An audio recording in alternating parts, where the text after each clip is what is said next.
and your Alaska Goldpanners.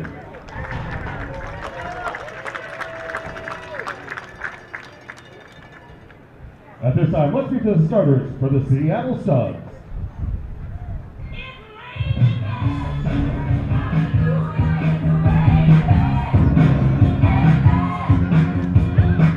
Batting first, number 4, center fielder, Drew Kamahara. Batting second, number 8, third baseman, Masana Hirakaga. Batting third, number 14, designated hitter, Jeremiah Crane. Batting fourth, number 35, first baseman, Ben Sherman. Batting fifth, number 24, right fielder, Zion Williams. Batting sixth, number 6, second baseman, Logan Shepard. Batting seventh, number 18, shortstop, Jake Gallagher. Batting eighth, number 16, the catcher, AJ Ramirez. And batting ninth, number 21, lefter, Garrett Riemann. Starting on the mound for the Panners, number 25, Bryce Foster.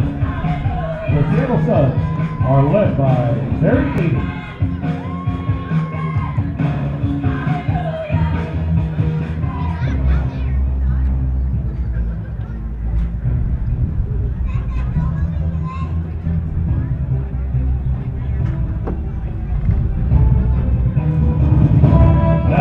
Let's meet the starters for your Alaska Goldpanners. Batting first, number 1, left fielder, Jack Doyle. Batting second, number 6, second baseman, Isaiah Munoz.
At this time, we ask that you please rise and remove your hats in honor of America with the singing of our national anthem. Singing tonight from Tommy G's Meat and Sausage, Mr. Thomas Gross.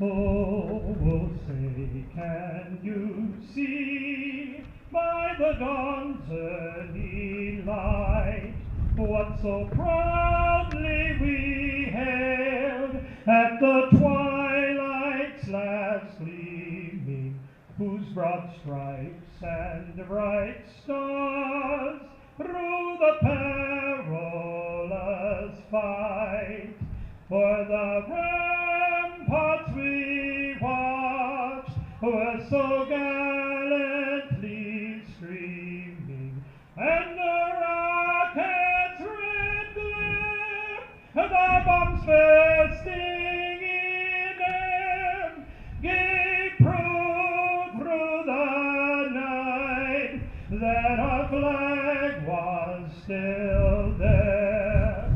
Oh, say, does that star-spangled banner yet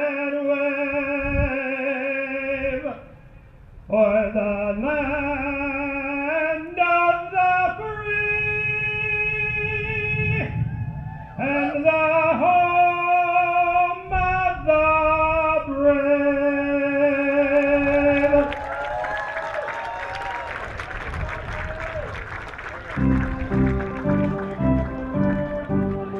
At this time, if we could draw your attention to the pitcher count, throwing out the ceremonial first pitch. The son of Keith Allison of 907 Vacation Russell. Please welcome Katie Xander Allison.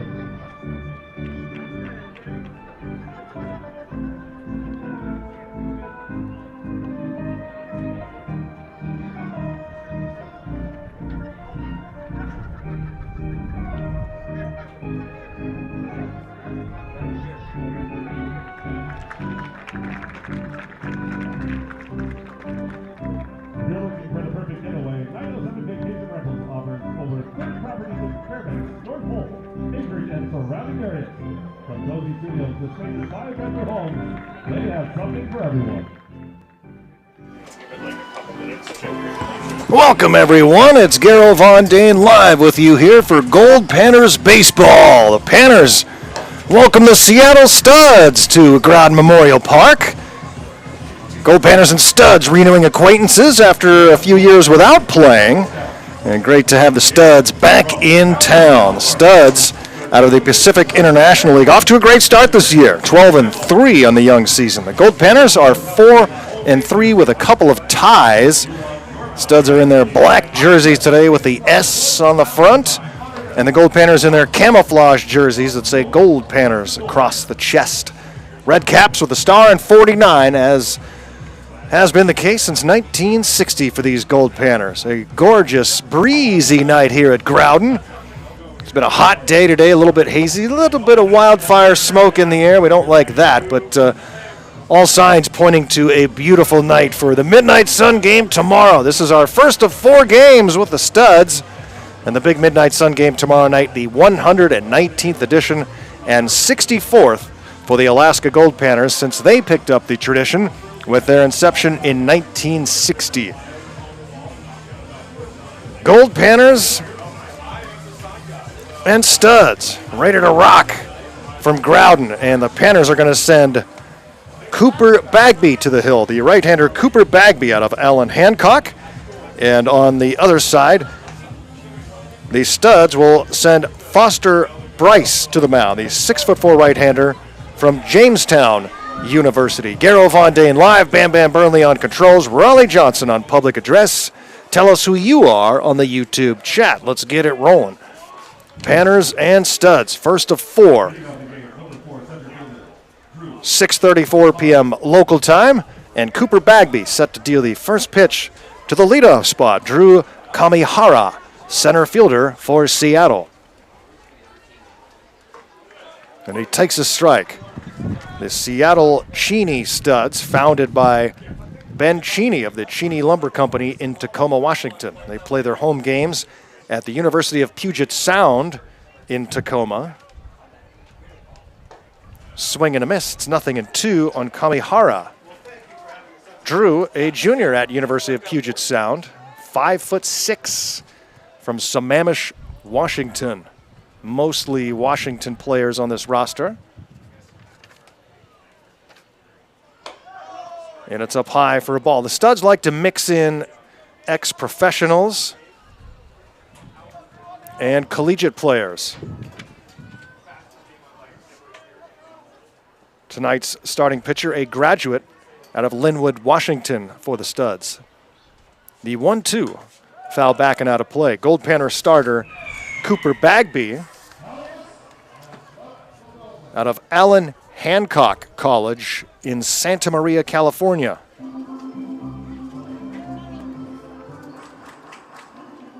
Santa Maria home to a historic summer club, the Santa Maria Indians. Popped high into shallow center field. Coming in is Troy McCain, reaching up and making the catch to retire Kamihara. 1 down here in the top of the first. That'll bring up Makane Mirashage. He'll be followed by Jeremiah Crane, the designated hitter. Ben Schurman batting cleanup. He is off to a great start this year, as Ben leads the team with 5 home runs. Also the top batter on the team in terms of average. Right around 500 so far. Zion Williams batting 5th. Logan Shepard in the 6th spot. 7, 8, 9 for the studs. Jake Gallagher, A.J. Romero, and Garrett Ringer. Decent crowd here tonight. A lot of people getting ready for tomorrow night's midnight Sun game. Staff here have been hard at work all season preparing for tomorrow night's game. This is a bit of a dress rehearsal. High fly ball into left field. Zach Doyle starts back, now comes back in, and the ball finally comes out of the sky for out number 2, bringing up Jeremiah Crane, the DH. The Panners defensively. Catching for Cooper Bagby is Bubba Rocha. Jesse Espinoza at first, Isaiah Munoz at second base. Griff Harrison at short, Mikey Bell third base. Zach Doyle in left, Troy McCann in center. And in right field for the Goldpanners, it's Jacob Badawe.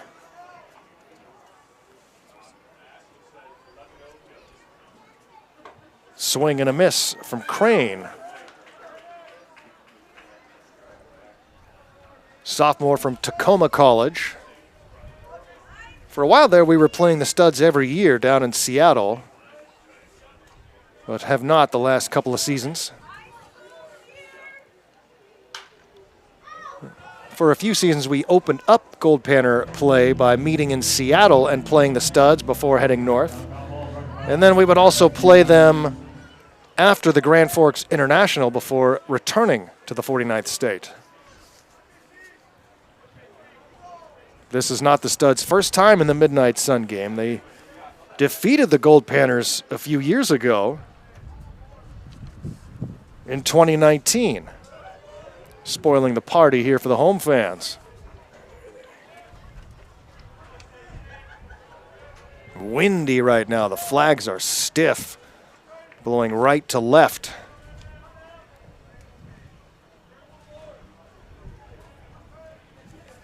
Two down, nobody on, and an 0-2 count on Crane. Bagby. Oh. Panners thought it was strike 3. Bagby will ready with now with a 1-2 offering. Growden Memorial Park, home of the Goldpanners since August of '61.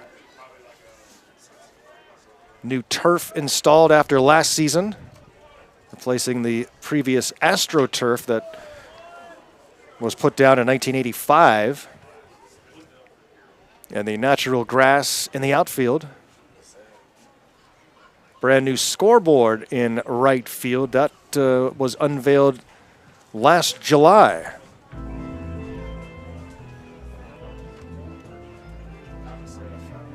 And the home plate umpire goes out to talk to Cooper Bagby as catcher Rocha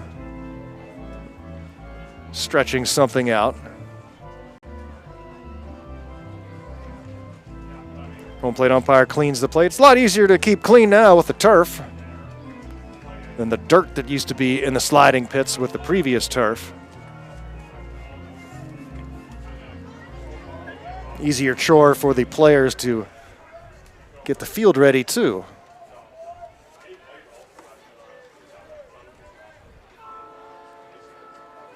The 1-2 from Bagby. Hit to short. Harrison to his left. Throws. And gets Crane at first. A 1-2-3 first for Cooper Bagby. Goldpanners coming to bat.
Picking up for the Panthers, number 1, left fielder, Zach Doyle.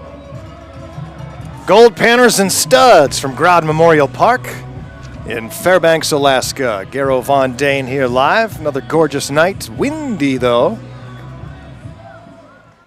Glad to have you with us on PannerVision as we start the Midnight Sun Series. Midnight Sun game gets underway at 10 p.m. tomorrow, but festivities begin well before. Gates will open at 8. Big tailgating afternoon tomorrow in the parking lot. Fans will be lining up early to get the best seats. Reserve seats were sold out long ago. We'll squeeze as many people in here as we can, somewhere between 3,000 and 4,000. That ball is hit deep to right, going back, chasing after it towards the wall. It'll land on the warning track. Doyle around second. He's on his way to third. Here comes the throw. Doyle will dive in safely.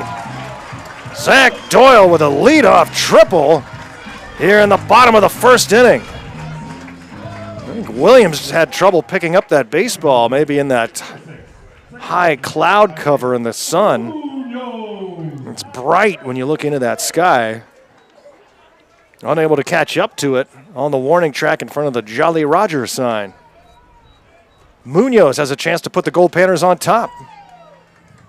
Panners have had struggles at the plate this year, especially in the 4 previous games before last night's men's league game. Panners hit the ball all over the place last night against the men's league all-stars. And let's see if that sparks their bats a little bit against the Studs. Munoz takes outside. It's 1-2. Studs have a staff earned run average of 3.33 so far. Goldpanners under 3. Pitched very well this year, very consistently. The 1-2. Grounded back to the mound, and Doyle's going to try to score, and he's hung up. And he is tagged out. So a base running mistake by Doyle. And that's a tough break for the Goldpanners after the leadoff triple. Now 1 down, and Munoz safe on the fielder's choice. He had time to turn around, too, when he saw that the ball went off the glove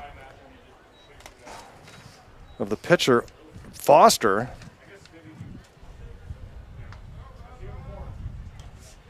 That one goes to the backstop off the end of the glove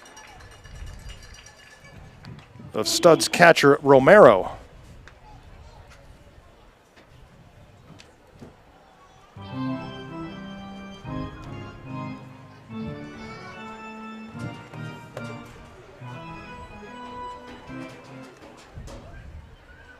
Ball and no strikes to Bubba Rocha, Goldpanner catcher. Takes one down the interstate, 1-1. Rocha, one of the newest Goldpanners. In many ways, we're still trying to figure out this team with all the recent arrivals.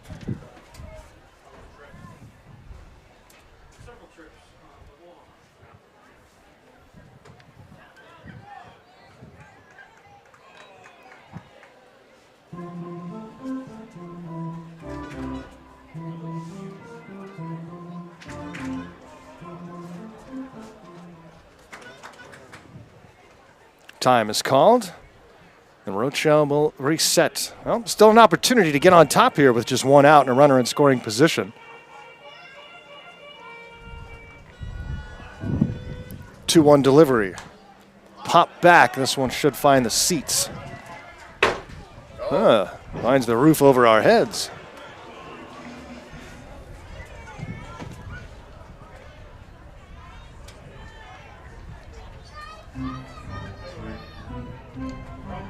Using all my body parts to keep papers from flying away up here in the press box. And they'll look the runner back to second base. Foster Bryce, the right-hander for the Studs. The 2-2. Checked his swing. Say no, he did not go. 3-2. The entire Studs bullpen is in their bullpen. Don't often see that. Usually the pitching staff stays in the dugout. 3-2 pitch hit towards the gap in right center. On the run, unable to find that baseball again is Williams. Over to third goes Munoz. He had to hold up because it looked like Williams was going to be able to catch that ball. You could see him shading his eyes with his glove. And he's having some struggles here in the first inning finding baseballs. So give Rocha a double. And now runners at second and third with just one out. And Matt Leiterman, the designated hitter, with the opportunity to put the Goldpanners on top. After Leiterman, it's Mikey Bell in the 5 spot. Jacob Badawi will bat after him. Strike called. 7, 8, 9 spots. Griff Harrison, Troy McCain, and Jesse Espinoza. Leiterman in the cleanup spot. Goldpanners fouled out of play with just one home run as a club this year. Ooh, at baseball. Very close to a couple of kids that didn't see it coming. One home run as a team so far. And this is the 10th game. Ball and 2 strikes to Leiterman with Gold at second and third. Steps back and swings and fouls it back. A little bit fooled on that pitch was Leiterman.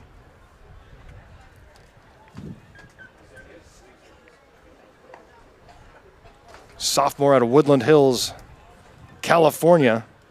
Leiterman batting .385 so far, leading the Goldpanners.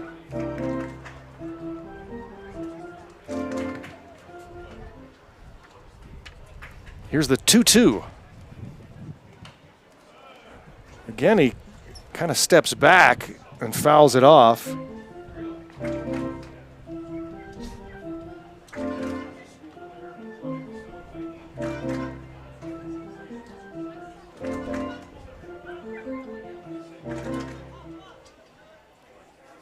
Two to Leiterman. Swings and pops it up towards second base where it is caught by Gallagher. Now 2 down in the inning. Can the Panners take advantage of this opportunity here in the first? Number 15, third baseman, Mikey Bell. Brings up Mikey Bell. A.J. Romero catching. Ben Schurman at first base. Logan Shepard at second. Jake Gallagher at short. Makane Mirashage is at third base. Garrett Ringer in left. Drew Kamihara in center field. And Zion Williams is in right. Bottom of the first. No score. Panners with a chance here. And a leadoff triple. There's a triple and a double in the inning. And no runs yet. Can Mikey Bell deliver? Batting .323 so far.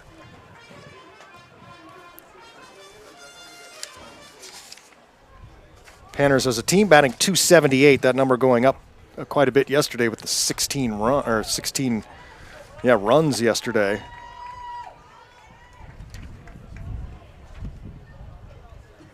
Against the Men's League All-Stars, winning 16-2. Panners pitchers allowed just one hit, and that came in the first inning. 6 different pitchers combining for that one hitter. Here's the 2-1 to Bell. Outside 3-1. After Bell is Badawi.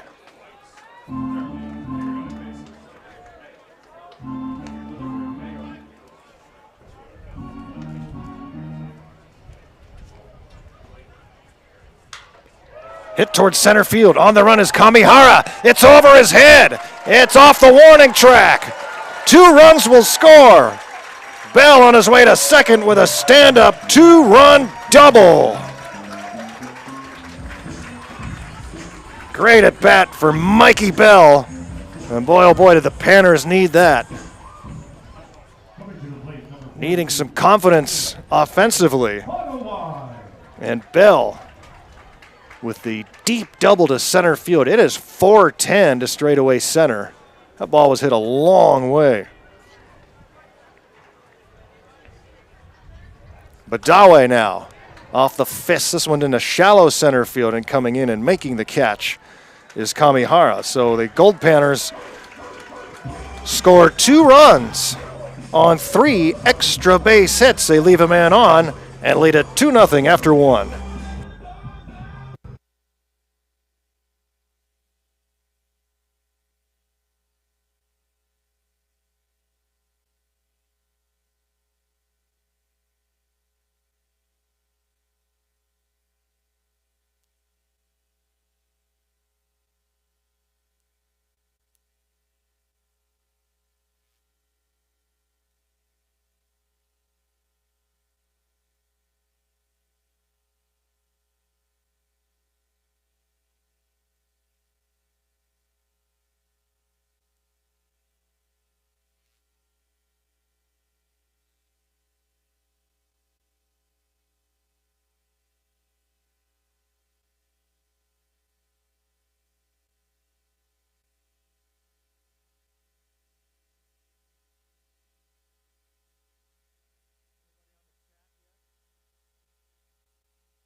Garo Von Dane here in beautiful Fairbanks, Alaska, as we begin the Midnight Sun Series against the visiting Seattle Studs.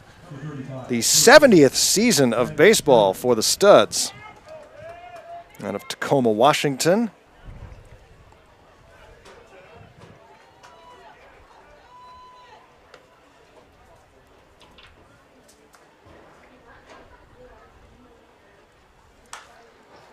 First pitch is lined to right. A base hit for Ben Shurman. And Ben continues to swing a hot bat. What a start he's had to the year. Leading the Studs in all offensive categories. Shurman batting .509 coming into this game. That brings up Zion Williams. First base hit, first base runner for the Studs. Zion Williams.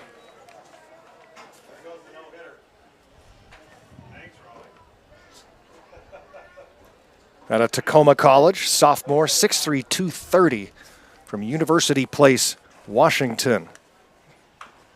Swings and fouls it off. Goldpanners are managed by Brett Latchman. He's in his 2nd season.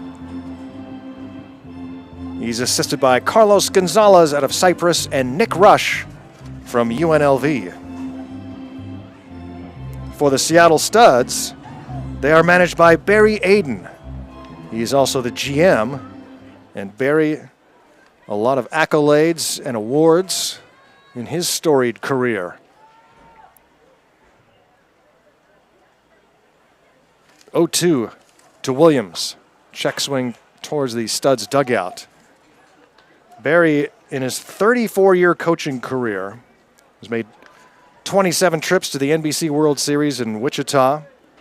They have won that tournament 3 times and are always seemingly in the top 5.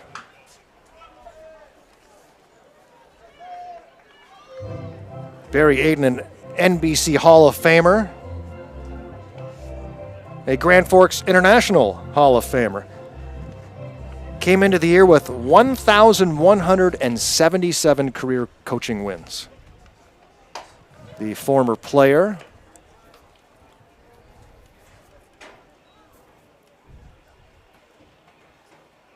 who was set to play for the Seattle Mariners during the strike season.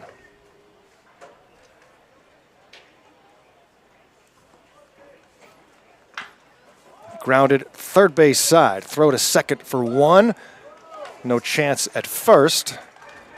Force out of Shurman goes 5-4. And Williams reaches on the fielder's choice, one down here in the second for Logan Shepard.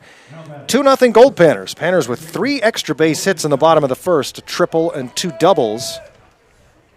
Could have been worse. Panners ran into an out when Doyle, after leading off with a triple, came home on a shot back to the mound, and he was tagged out by Studs catcher A.J. Romero.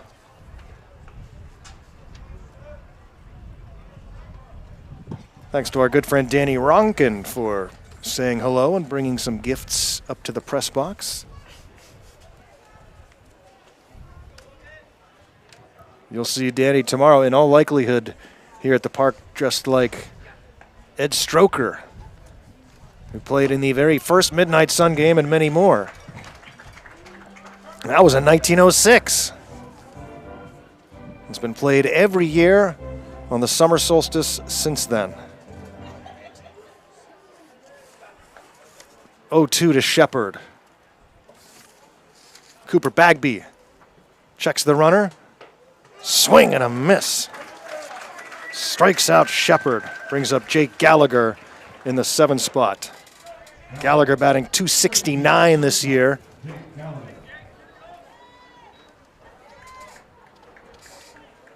Sophomore from Pacific University out of Sumner, Washington.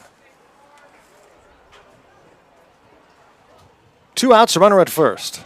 Top of inning number 2. Throw to first base, runner back safely.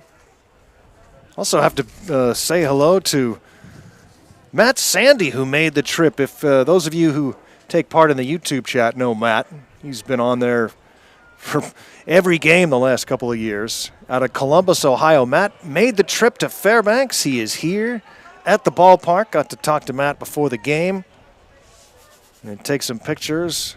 Huge Goldpanner fan. Poor guy had a 9-hour layover in Seattle yesterday, but flew first class the whole way, so overall, not too shabby.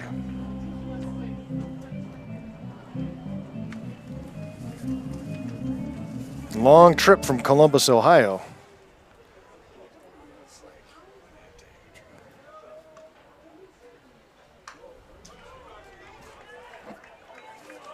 I know that trip all too well. I'd make the trip from Pittsburgh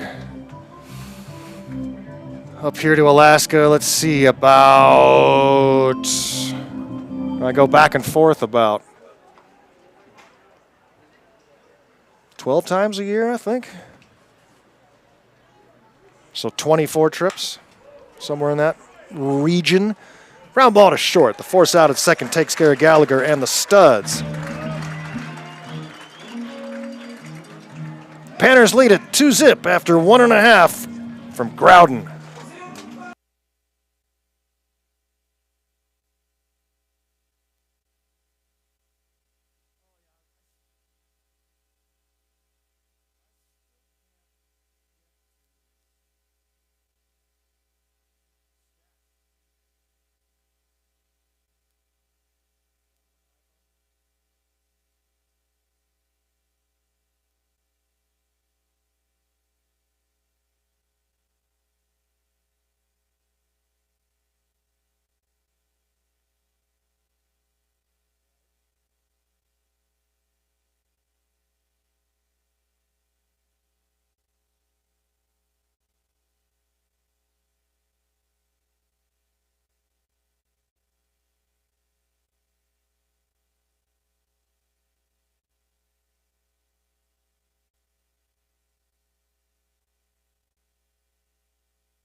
Coming to the plate, number 12, shortstop, Griffin Harrison.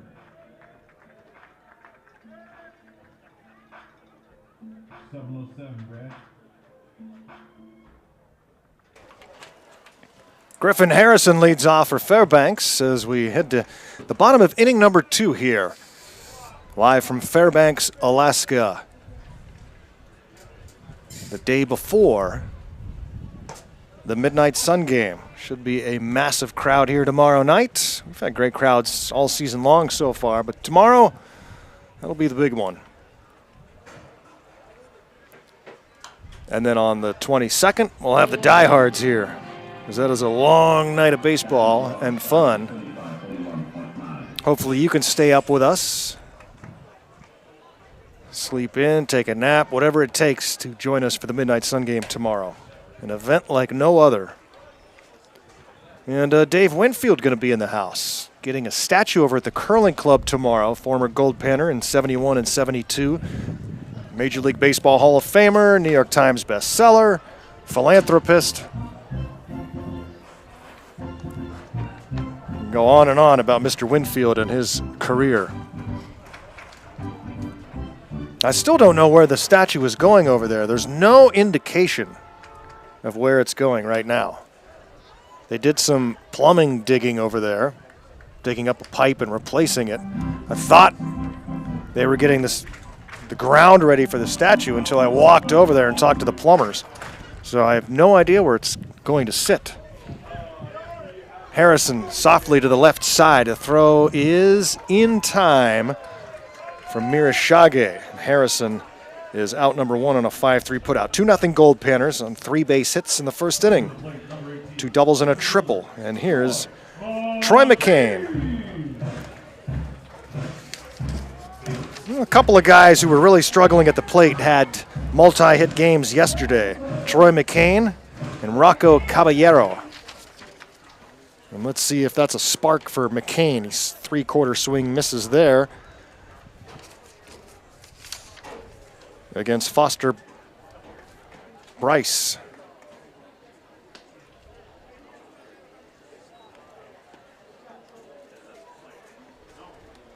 Bryce Foster.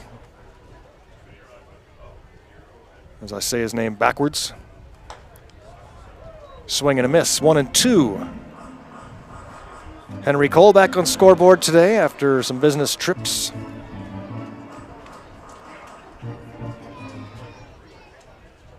Here's the 1-2. Down the line. That's a fair ball. McCain around first, on his way to second. And he will get in with a stand-up double. The 4th hit and the 4th extra base hit for the Goldpanners. And that was another thing they were having trouble doing. The Panners just had a few hits per game during that 4-game winless stretch. And almost all of them were singles, so the runs were really tough to come by. In that 4-game stretch, they were batting .169 and had scored 9 runs total.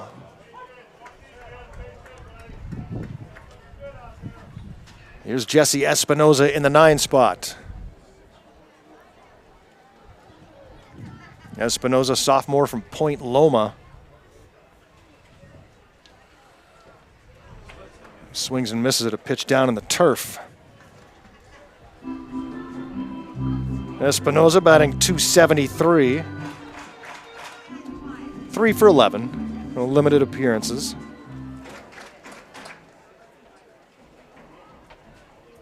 And he's in the hole 0-2. Down low 1-2.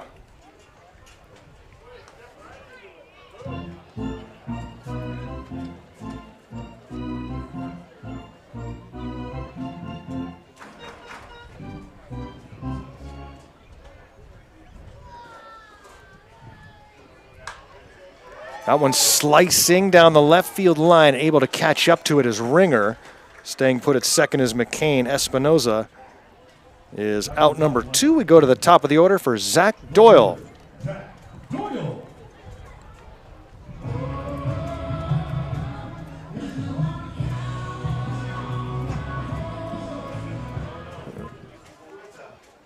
Are they? Oh, they're pinch hitting for Doyle. Matthew Gonzalez? So the pitcher is hitting for Doyle.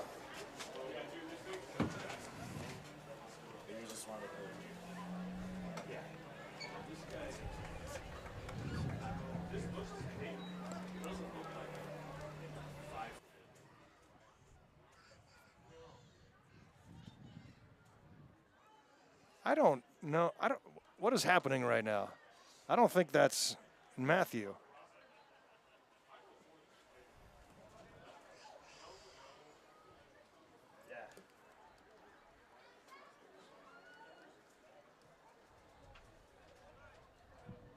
It's Iverson. It's Hayden Iverson.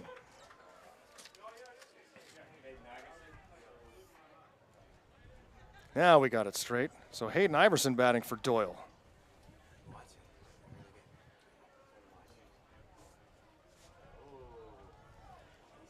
Not sure why Doyle's already out of the game, unless he hurts something. Running the bases last time.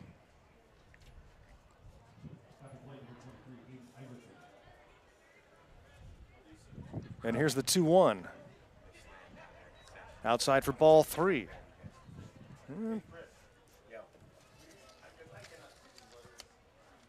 Bryce Foster has thrown a lot of pitches over these first 2 innings. Here's the 3-1. I mean, we don't see complete games anymore, but Foster might have a shorter outing than he hoped. His pitch count continues to go up. Here's the 3-2. Oh, great pitch there, and he gets out of this inning with a strikeout of Iverson. End of 2. Panners lead it by 2.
Studs come to bat here in the top of inning number 3 out of Tacoma, Washington. The Seattle Cheney Studs. 70th year of baseball for the Studs, founded by Ben Cheney of the Cheney Lumber Company.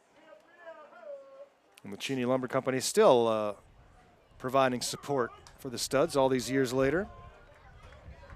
Ball is fouled back and out of play. Off the bat of A.J. Romero, catcher for the Studs.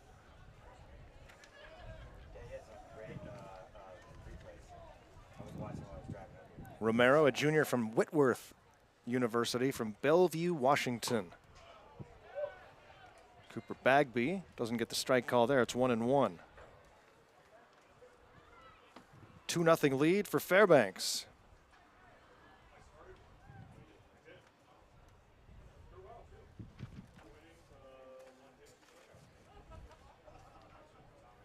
Romero chops one towards third, charging it. Mirashage, and he zoos it high. And Bell's throw is way over the head of Espinoza. And so all the way over to second goes Romero on the E5.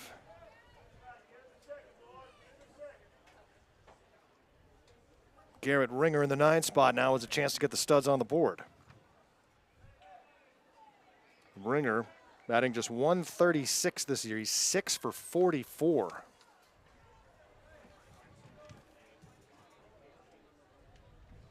And the battery mates want to talk things over here. Ringer from Linfield University, a sophomore out of Puyallup, Washington.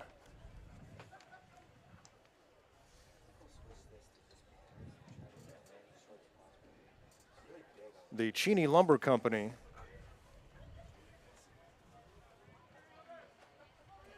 perhaps in one of the most brilliant patent moves I've ever heard, as this one is grounded to short. Throw is in time to first. Harrison to Espinoza. Ringer out 6-3, but over to third goes Romero. And the studs, they like to play some small ball. Let's see if they look for a squeeze here with one out, or if they just look to give one a ride and get a sac fly. Drew Kamihara, stud center fielder, the 5'6", 150-pounder. Takes outside. Batting .275 on the year. Flew out to center in his first at bat. Third baseman Bell playing in case of a bunt. It's a high fly ball down the left field side, and it is in foul territory and into those extra seats. The Cheney Lumber Company, back in those days, lumber would be shipped out to housing sites and it would be cut on site. The Cheney Lumber Company decided, well, instead of that, why don't we just start cutting 2x4s and having them shipped out that way, make the process that much easier. And then he had the wherewithal and the foresight to patent the 2x4 stud. And they did just that. And to this day, when you buy studs at the store and it has that stamp on it, they're still collecting money from that to the tune of somewhere around $10 million a year just for that patent, let alone the rest of their business. Wouldn't that be nice, right? Start thinking.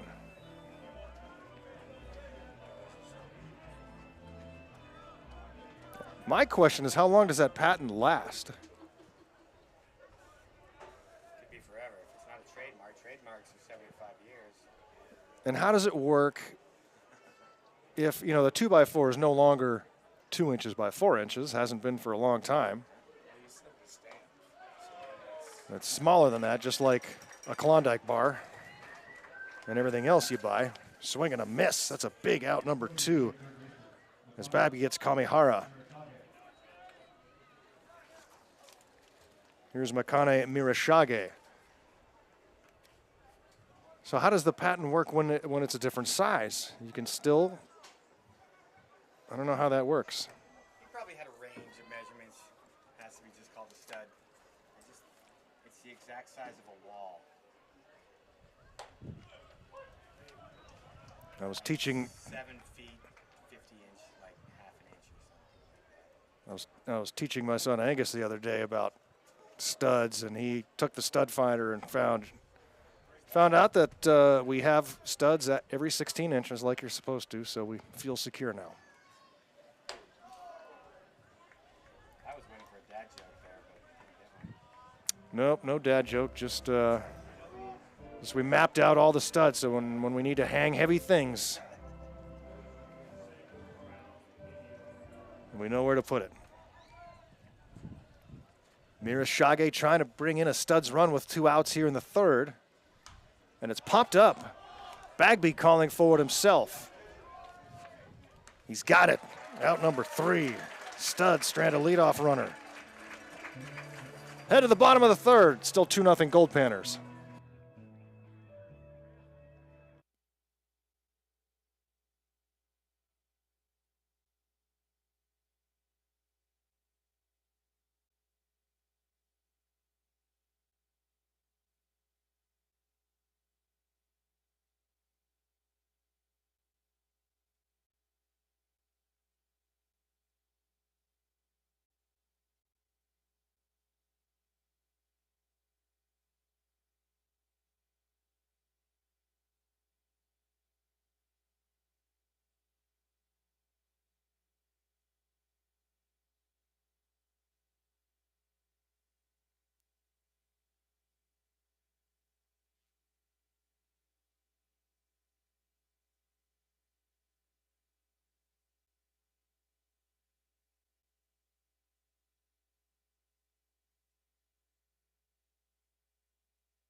Goldpanners baseball here on PannerVision. The first pitch of the bottom of the third is popped high and out of play off the bat of Isaiah Munoz. Munoz, Rocha, and Leiterman due up here. Panners leading 2-0 as we start the bottom of the third. Bryce Foster back out on the hill, the starter for the Seattle Studs.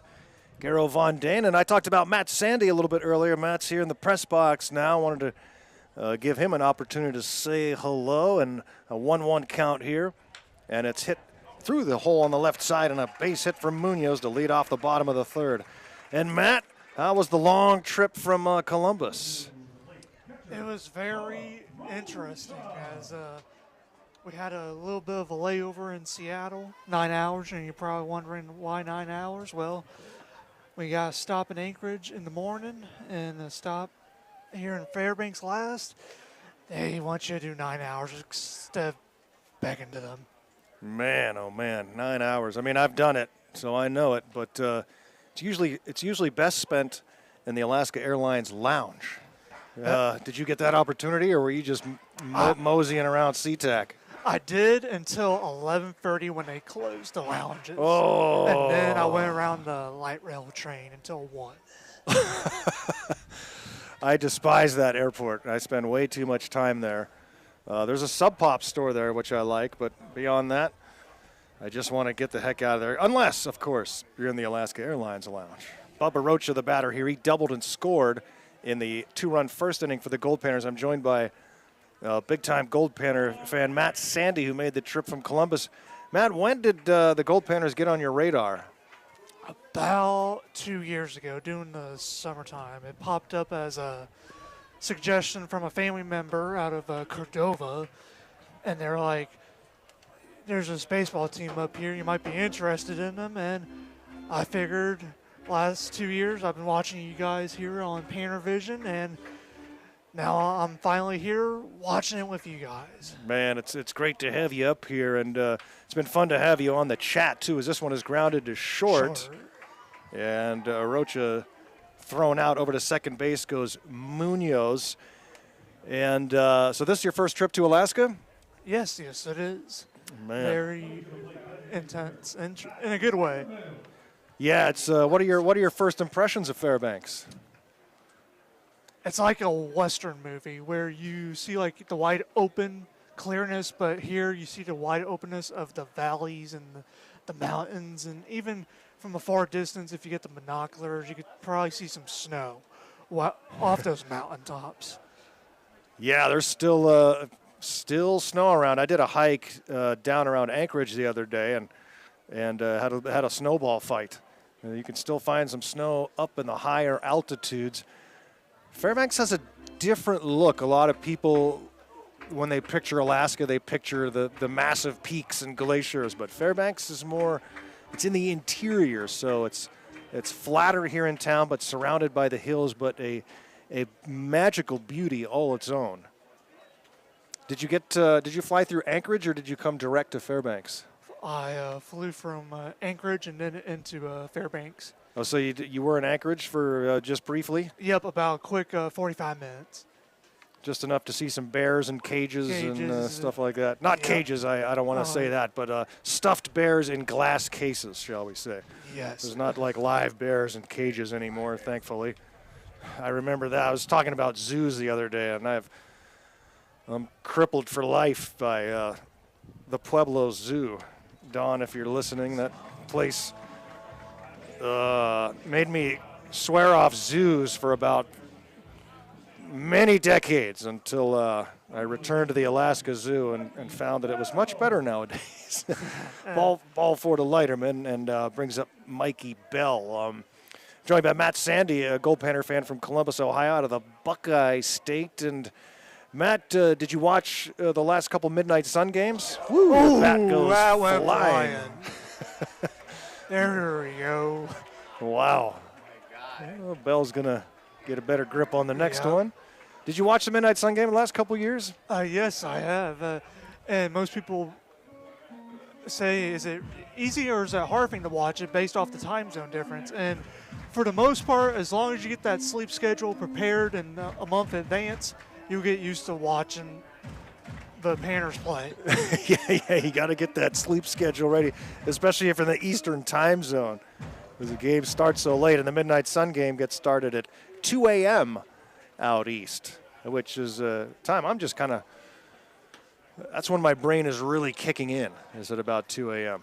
So it's perfect for me, but hey, it'll be 10 p.m. for us here tomorrow night for that game, and Dave Winfield going to be here. And Matt, you're a little young to remember Dave Winfield, but a sensational former Goldpanner, one of more than 200 who went on to the big leagues and one of a few Hall of Famers. Do you have a favorite Goldpanner that you've watched, or one historically that that you look at as a young baseball fan? Ground ball to short, flip to the second for one. That's all they'll get. When it comes to the Goldpanners, when it comes to favorites, I go by position, not so much of a name, because when you look at this whole team every year, there's always some hidden gems in there and a lot of gifts and prizes. But with me, it's got to be Jacob here at bat. Like, Jacob's one of those people that you never know what's going to come to him. There's games where he's going to go fast, and a foul ball right there off the side. But for the most part, I go by the position. So, like, when it comes to these batters, as long as they're reading the pitcher's hand, left or right, they should be able to get out there in the infield. Runners at the corners with two down, and Bryce Foster readies, and the runner takes off from first. There will be no throw to second.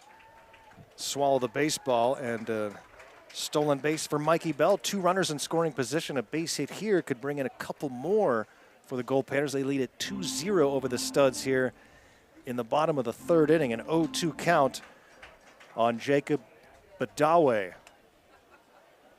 And he takes outside. Predictions for Midnight Sun game tomorrow, Matt? I got the Goldpanners winning 5-2. 5-2. I'm writing it down now. Matt Sandy's prediction. This one is chopped to the right side. Fielded it first, and Foster gets to the bag in time for the final out. Well, Matt, we're going to let you go and enjoy the game. Thank you so much for joining us up here and for making the trip. Absolutely. Matt Sandy joining us. Panners leading 2-0 after 3.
Goldpanners and Studs as we go to inning number 4 here from Growden Memorial Park. Fun to be joined by Goldpanner fan Matt Sandy out of the Buckeye State.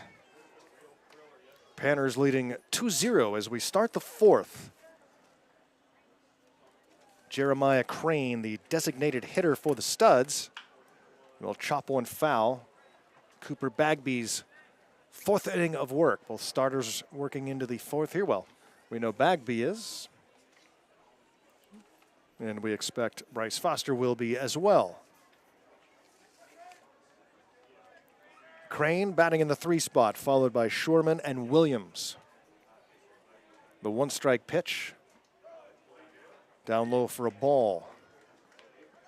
Crane from Tacoma College out of Spanaway, Washington.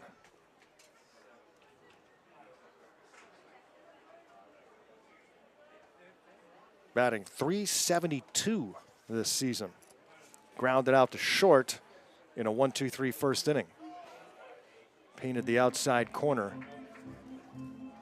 Bagby's first 6 innings as a Goldpanner came in 2 appearances and gave up 3 runs over those 6 innings, 10 strikeouts and 5 walks.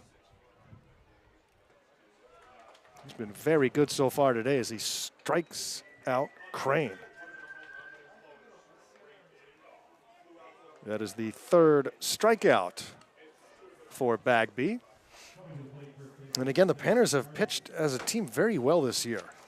Earned run average of 2.92. Allowed just 1 hit yesterday over 9 innings. 6 pitchers combining. And over the last 5 games, Panner pitchers have allowed just 14 runs on 19 hits. That's 19 hits in 5 games.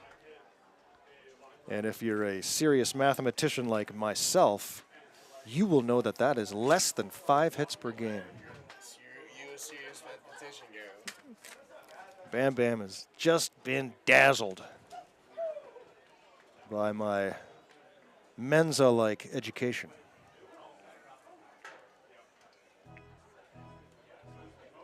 It's the University of Utah working for you, Bam Bam.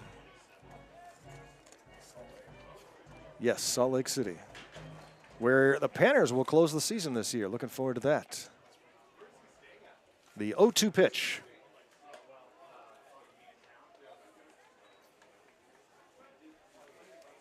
Had some Utah players on the Goldpanners a couple of years ago. Well, we had one. We were supposed to have a bunch, but there were multiple injuries late in the collegiate season, and so only one made it.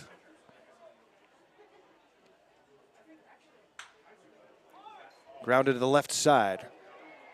Knocked down, but couldn't field it clean enough and get the throw in time. Harrison, so safe at first base. Could smell a little bit of that wildfire smoke.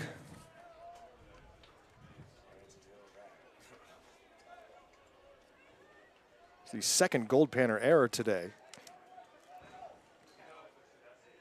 Runner at first base for Zion Williams. 2 runs, 5 hits for the Goldpanners. No runs, 1 hit for the Studs. A leadoff single for Ben Shorman, who just reached on an error.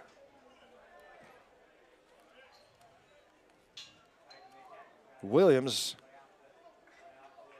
grounded into a fielder's choice in his first at bat. Talked about Barry Aiden, coach and GM of the Seattle Studs. He's assisted by our old friend Chris Remington. No Steve Potter this year for the first time in many years. Potts, if you're listening, we miss you, bud. It just ain't the same.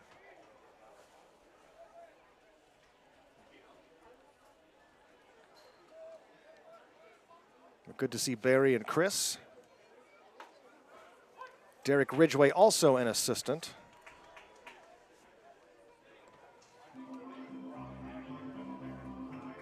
Panners were down in Seattle to take on the Studs a few summers ago when they had those record heat wave go through.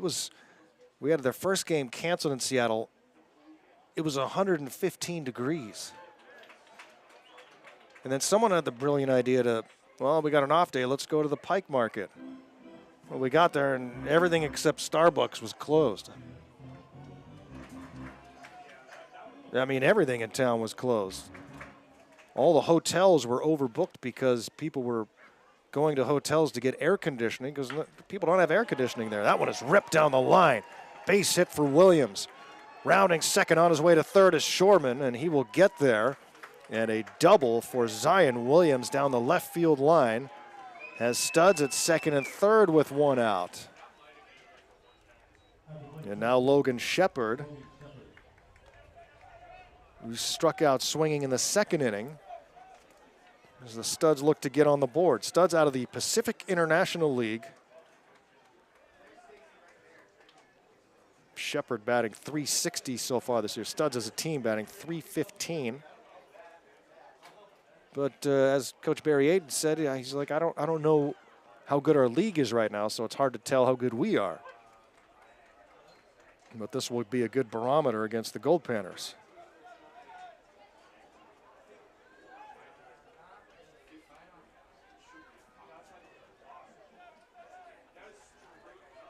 Smoke smell is getting stronger. Stabbed at third. The only play is the first. That'll score a Studs run. Bell throws out Shepard, but Shepard gets an RBI. Over to third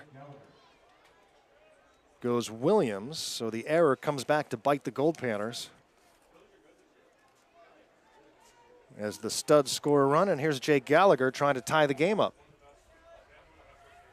2 down, Gallagher, fielder's choice his first time, swings and misses.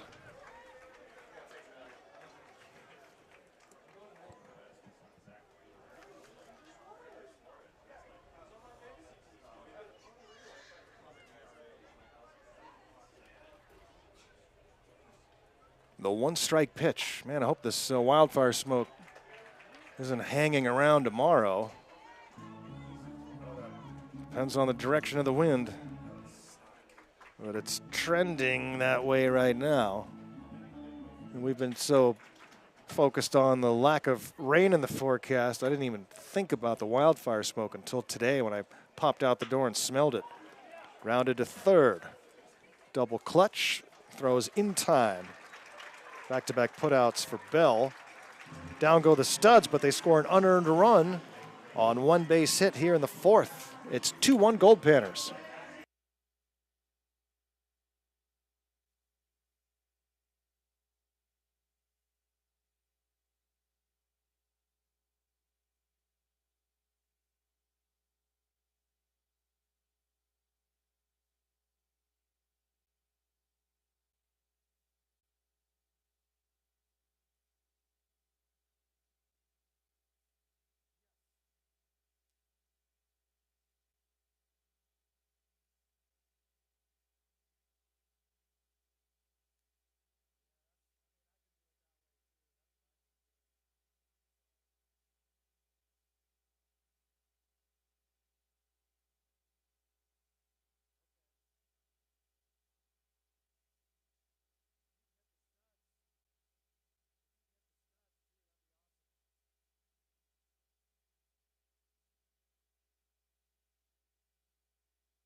Coming to the plate, shortstop, Griffin Harrison. Griffin Harrison lead off for the Goldpanners. In the bottom of the fourth inning, now a 2-1 game as the Studs get on the board. In the top of inning number 4, Garrow Von Dane live here at Growden. Beautiful Fairbanks, Alaska, as the wildfire smoke is blowing in.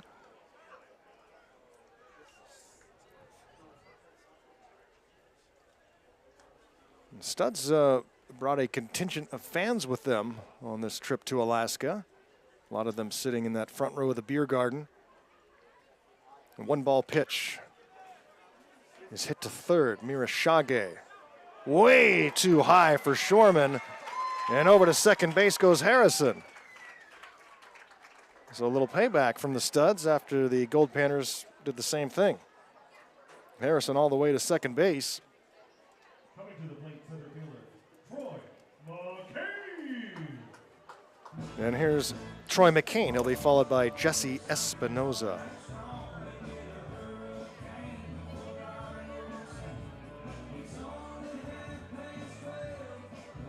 Trying to look at the current fires around the state.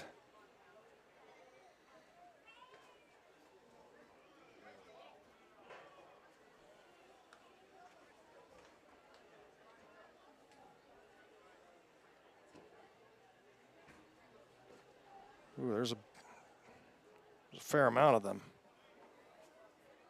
Now, which one is sending the smoke this way?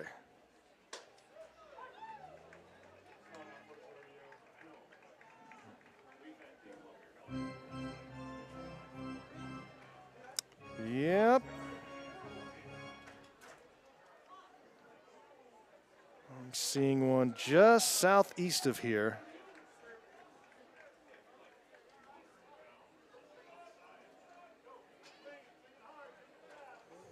The wind's coming from the north.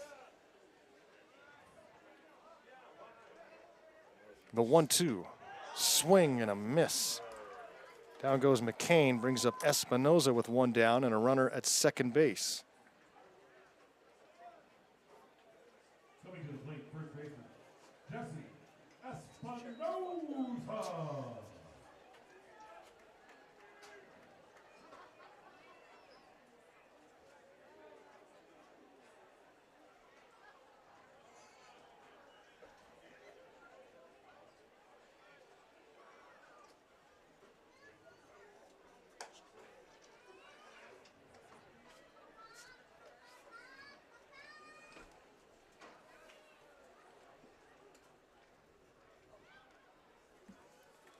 Ball and no strikes to Espinoza from Corona, California. Batting in the 9 spot. Will be followed by Hayden Iverson.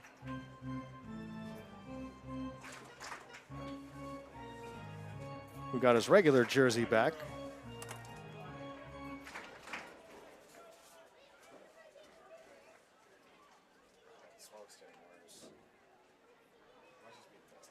The 2-0 way outside.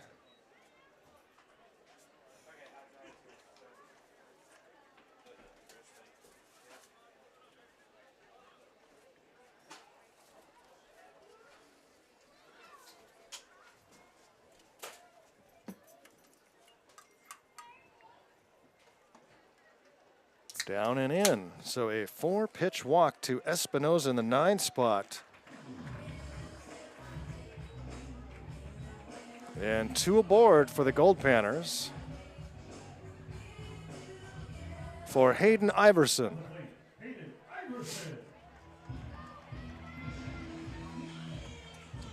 Who batted for Zach Doyle in the 2nd inning. Doyle tripled in the 1st and then left the game after the inning. Runners take off on the double steal and safe. Ahead of the throw, there's Harrison sliding underneath the tag from third baseman Mira Shage. And so 2nd and 3rd now with 1 out. As Iverson can extend this Goldpanner lead. Swing and a miss. Garrow Von Dane here and now smoky Fairbanks. Unfortunately, part of the summers now here in Alaska, wildfires. And they don't attack fires here the way they do in other states because a lot of it is unpopulated land and it's just part of regeneration and regrowth. But when it threatens homes and civilizations, then the firefighters really get to work. A strikeout of Iverson. Huge strikeout there. 2 down now with runners at 2nd and 3rd.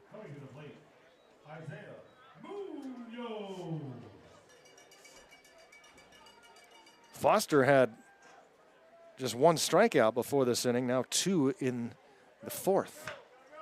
That one is hit into left field. Base hit for Munoz. In comes Harrison. Espinoza will score as the ball goes all the way to the wall. Munoz with a 2-run double. And it's 4-1 Goldpanners. Some more big 2-out base hits for the Panners. And another extra base hit. Watch, keep the eye on the ball and the runner. Man, oh man. Panners today with a triple and 3 doubles.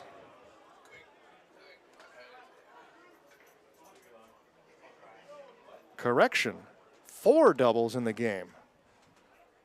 Bubba Rocha, 1 for 2. He's got a double. That came in the 1st inning. He also scored.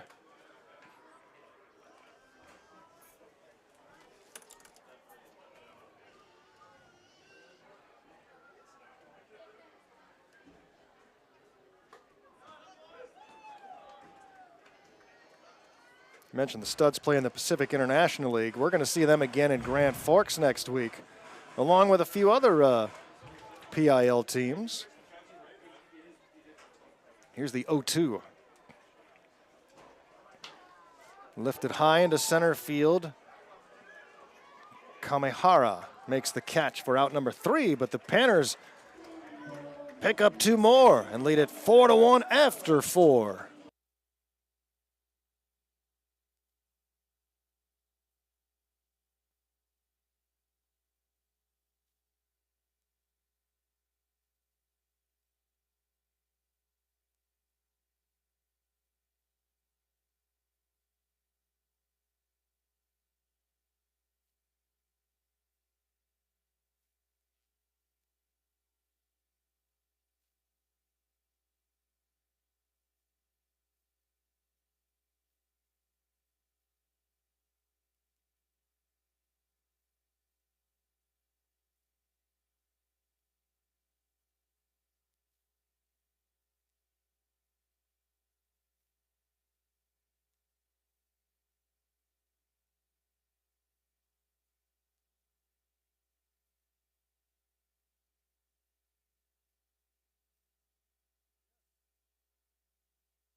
Goldpanners and Studs here as we go to the 5th inning. Getting smokier by the moment. Here from, presumably from the McDonald fire west of the Tanana River. 4-1 Goldpanner lead as we start the 5th, and it's up the middle and through for a base hit. A.J. Romero leads off the 5th inning with a single for the Studs. That's their 3rd hit of the game. Brings up Garrett Ringer in the 9th spot. 4-1 Goldpanner lead. 4 runs, 6 hits, couple errors for Fairbanks. A run, now 3 hits for the Studs and 1 error. New second baseman for the Goldpanners, Rocco Caballero, takes over at second.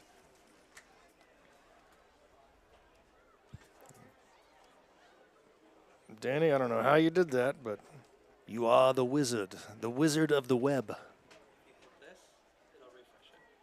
Whoa. Whoa. So you said you're going to make me a website too? Awesome. My man. Danny Vaziri in the house. Our do-everything guy here with the Goldpanners, and a conference on the mound as Brett Latchman. So many great members of this Goldpanner staff here. Danny Vaziri, one of them. General Manager John Lorkey has done what only great general managers can do, and that is surround themselves with the best people.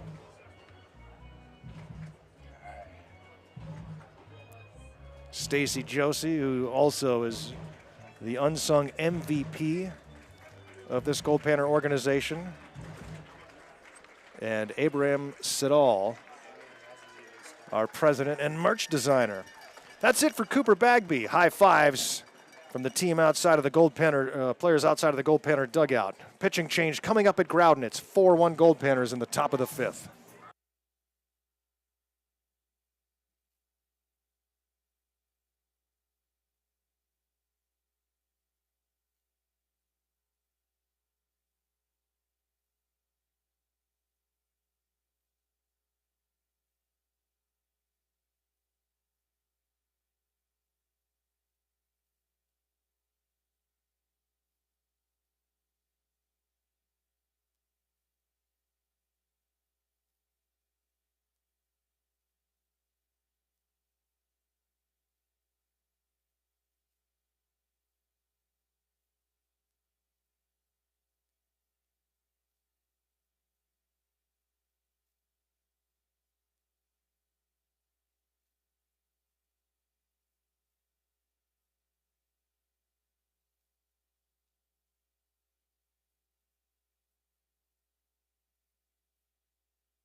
Goldpanners and Studs, pitching change here in the top of the 5th inning for Fairbanks.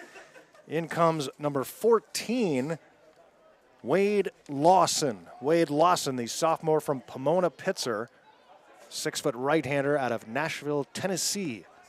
Lawson steps into the game with a runner at first base for the Studs and nobody out in the top of the 5th. A 4-1 Goldpanner lead. And exit Cooper Bagby, enter Wade Lawson. Garrett Ringer is the batter, grounded out to short in his first at bat.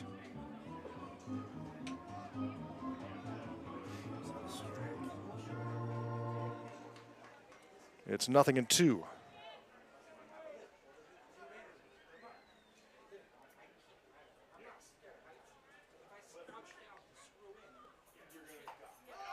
Called strike 3. Ringer thought about it and held up.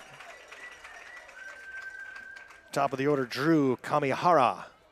1 down, runner at first base. We are just a little over 26 hours from first pitch of the Midnight Sun game. In 24 hours, staff will be getting ready to open the gates. Bunt foul.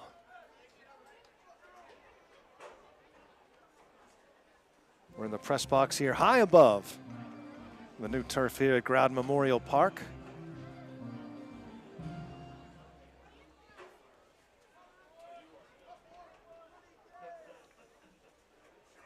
What a fun opportunity for the Studs to come up here and play in front of these wonderful crowds in Fairbanks.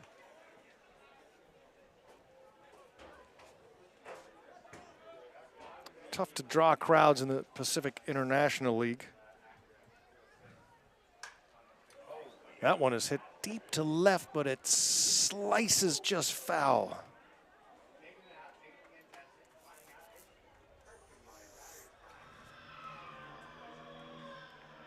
I mentioned the Studs are in first place at 12-3. In second place are the Dub C Fish Sticks. They're 7-4.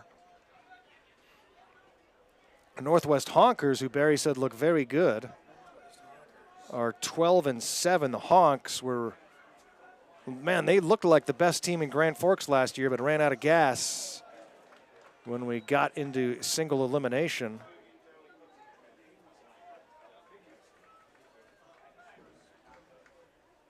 Looking forward to seeing Marty and the boys with the Honkers down in Grand Forks.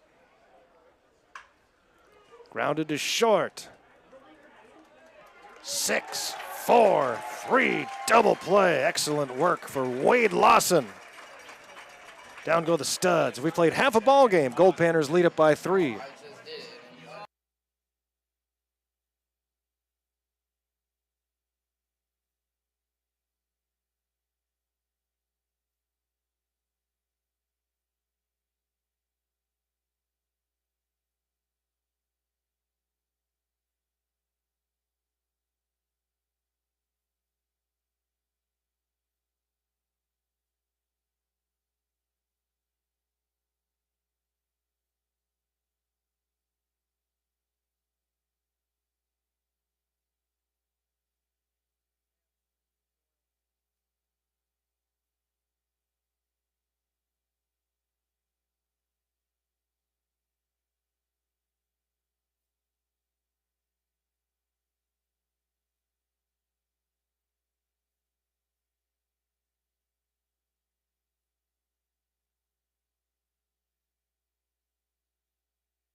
At the plate, Matt Leiferman.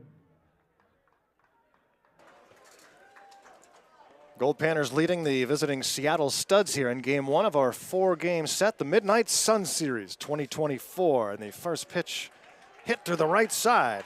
A base hit for Matt Leiterman. First hit of the game. And the Panners have a leadoff base runner here in the 5th. This is good to see for Fairbanks. Talked extensively about the hitting struggles with the Goldpanners this season, but pounding out 20 hits last night against the Men's League All-Stars.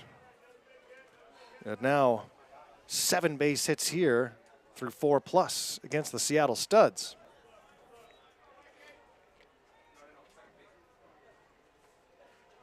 Mikey Bell 1 for 2 with a 2-run double. Panners with 5 extra base hits in the game, triple and 4 doubles. High fly ball that will find the seats.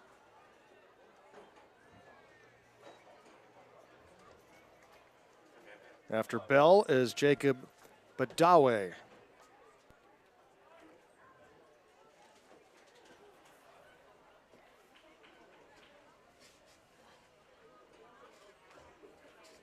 Throw to first base.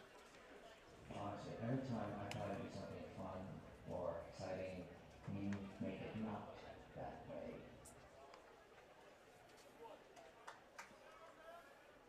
Trying to keep you all posted on Twitter since the Goldpanner Twitter not up and running this year. You can follow me at Voice of G-Man, and I'll be doing as much posting as I can from Grand Forks. We don't know yet if we're going to have a video feed in Grand Forks. Last year we were not able to. It was audio only. And do you have any idea, Chris? I was about to call. That is a phone call I make after the Midnight Sun game. Uh-huh. See what little device we're going to use for cover our bandwidth. Always a challenge when we go on the road, especially when we go to another country and a small town in the mountains of another country. You can eat a lot of borscht in Grand Forks. And what are the, do you remember what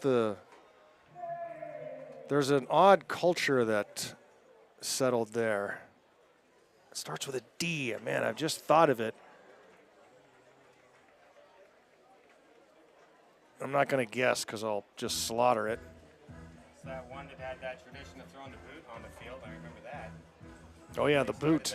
The boot will be in play in Grand Forks. From the right field bleachers, there's a boot on a rope. Now, whenever a player boots a ball,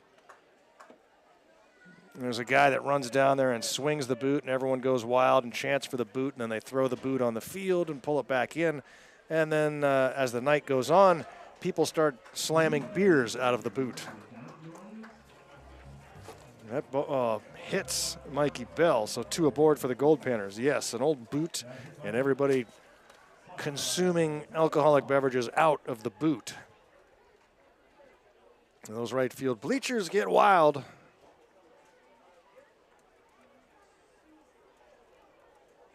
And the players will be ready for a lot of heckling. Ground ball to short, sliding to his right is Gallagher. Throws to second for one, on to first. Nicely turned by the Studs, a 6-4-3 double play. Over to third goes Leiterman, but now 2 down. Can Harrison salvage this inning?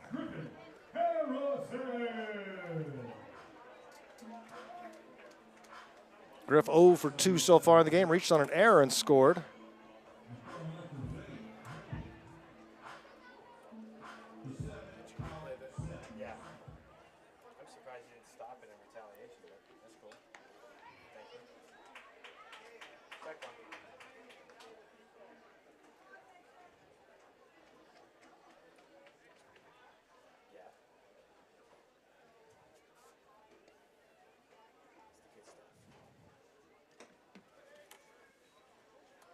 Ball and a strike.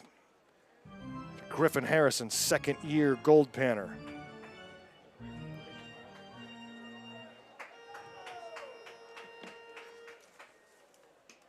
Takes outside.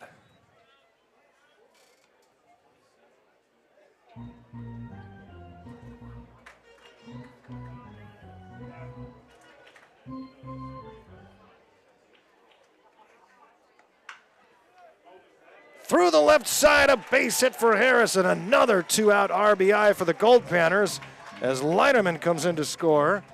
And Harrison has his first hit of the night. And the Panners lead it 5-1. A lot of 2-out damage being done by the Goldpanners tonight. And here comes head coach Barry Aiden.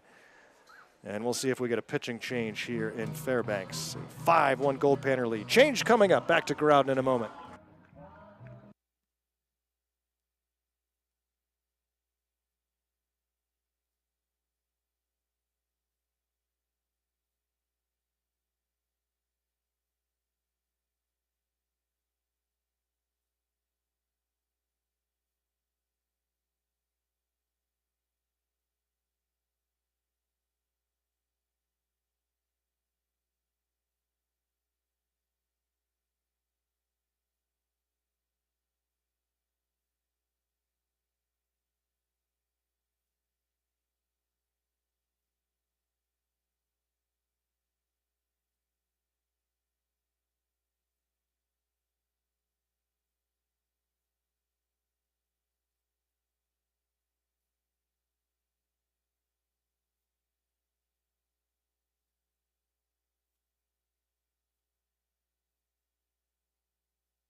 Logan Tyler, the new pitcher for the Studs. 5-1 Goldpanner lead.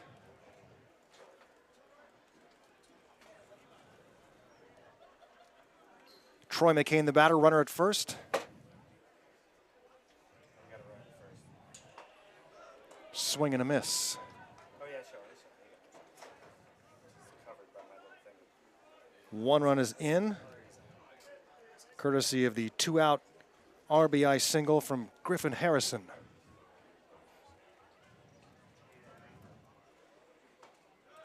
Strike called. It's 1-2 on McCain with Espinoza on deck.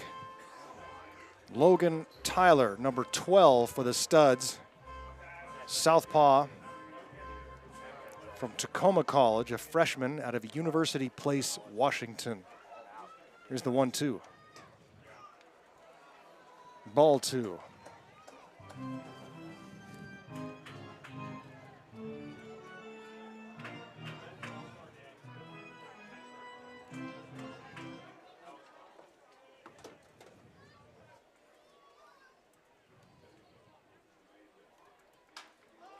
That one is skied on the left side of the infield.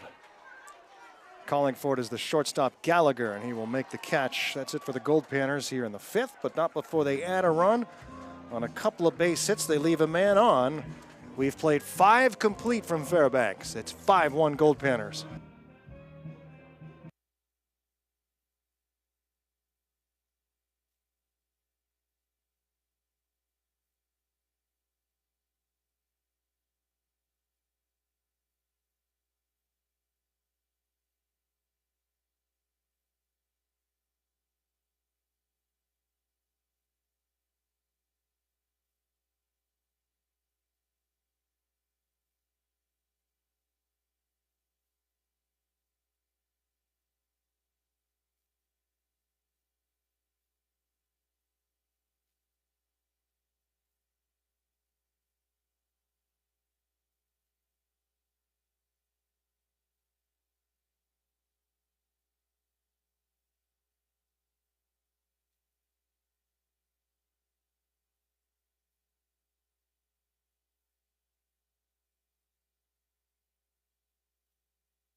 Garrow Von Dane here in Fairbanks, Growden Memorial Park, a 5-1 Goldpanner lead as we start the 6th inning.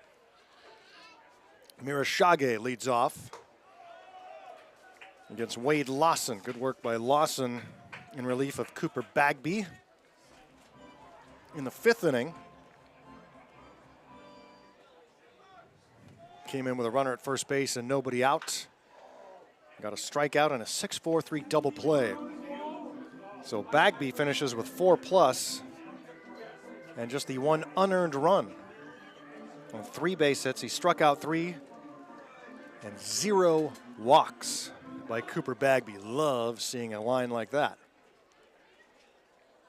Good start for Coop. And a strike 3 called. Unfortunately for Bagby, he's not in line to get the win. So he did not finish 5 innings. But he'll settle for 0 earned runs. Jeremiah Crane 0 for 2. 6-3 ground out and a strikeout so far as the smoke gets thicker here from the McDonald fire. Not McDonald's, but a McDonald fire. Wildfire, not too far from here.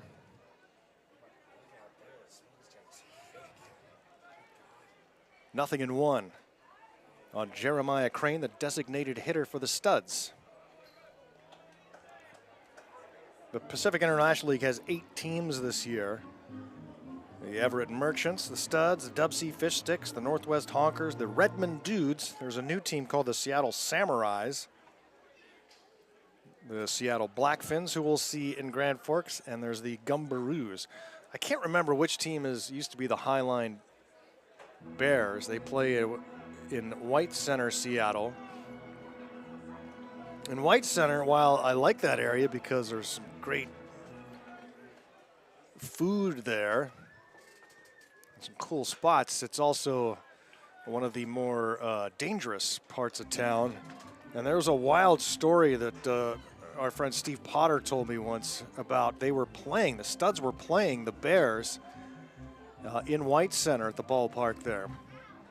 As the count is 1-2 on Crane here. With one out and the base is empty, lines that one into left. That's a base hit for Crane. And it's going to go all the way to the wall as Jeremiah will head for second base and get there with a stand-up one-out double. And that brings up Shurman. Oh, they throw behind the runner, almost tagged him out as he took a wide turn, was slow to get back.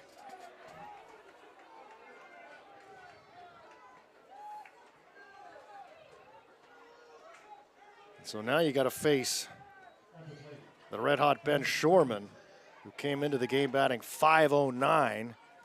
He's 1 for 2 today with a single, reached on an error and scored.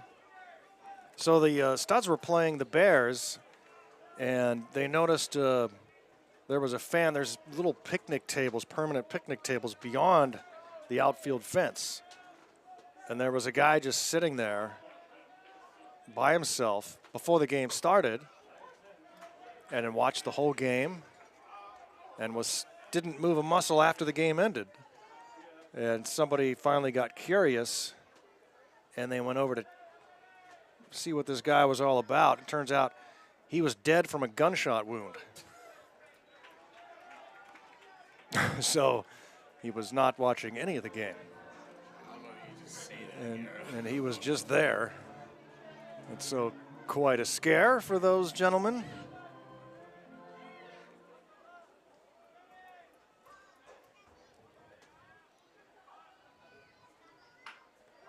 Shot back to the mound. Lawson's going to go to third, and they've got him. Smart play by a Goldpanner reliever. And they tag out Crane. Sherman's on the fielder's choice. The putout goes 1-5 and now brings up Zion Williams, who's 1 for 2 with a double. Goldpanners played against the Bears at that park, so I can picture that whole story.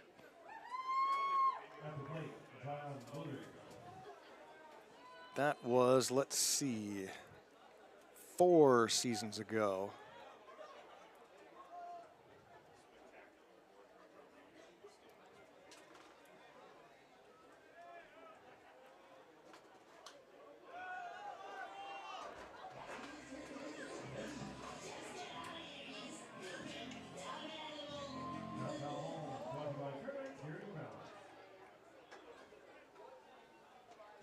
Williams with a runner at first and 2 down.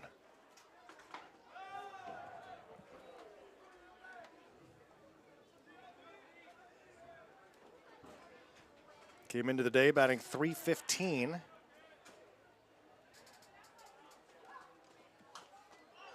Pop back and into the seats.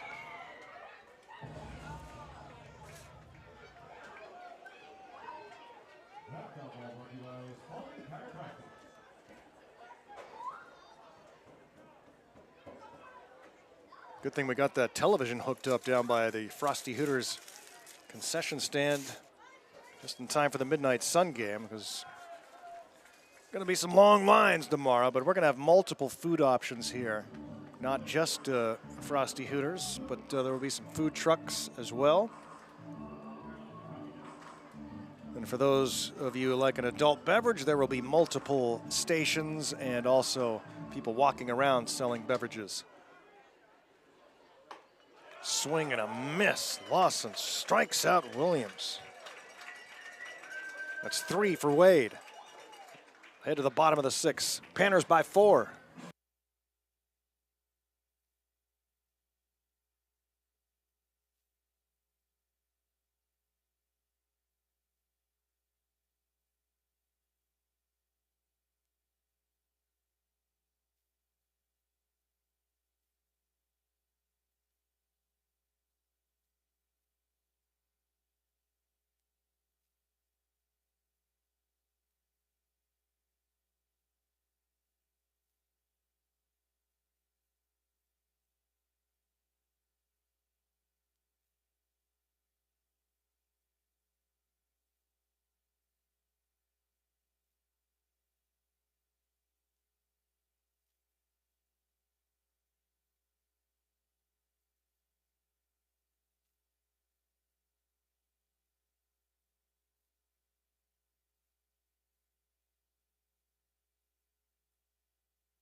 Jesse Espinoza.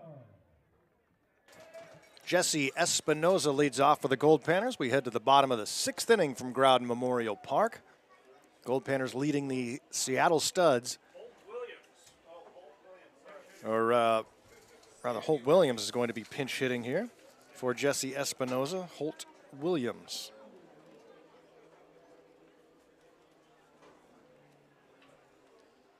Back out to pitch is Logan Tyler. Entered the game in the 5th inning and got the final out. That one is popped up high and out of play. Espinoza ends an 0 for 1 day, walked and scored in the 4th inning. Now Holt Williams.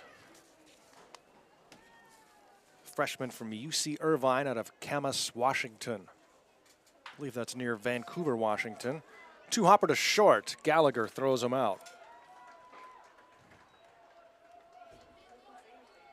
And then we go to the top of the order for Hayden Iverson. Nope, another pinch hitter. And it's going to be Logan Wimberly. Logan Wimberly batting for Hayden Iverson. At the plate, Logan Wimberly. Zach Doyle left with a hammy after tripling in the 1st inning. Iverson pinch hit, went 0 for 2, couple strikeouts. And now Wimberly, who's had a good year at the plate.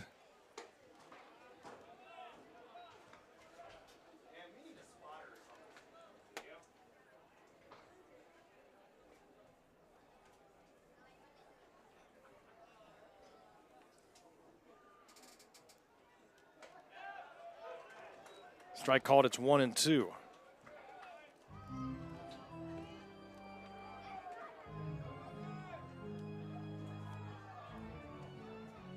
Wimberly 6 for 16 so far this year, 375. He's out in front of that one, but was able to slow the bat down to make contact, and he'll be safe because the ball was dropped by Mirashage. Good job just making contact with 2 strikes. Put the ball in play, and good things can happen. And another pinch hitter here, and it is Rocco Caballero, who took over for Munoz in the field.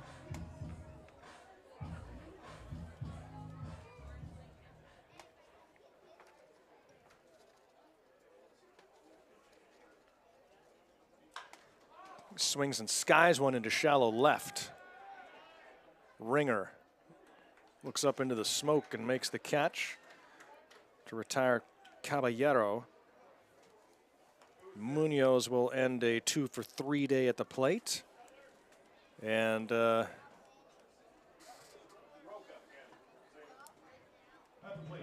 Rocha. 2 outs and a runner at first base, a 5-1 Goldpanner lead.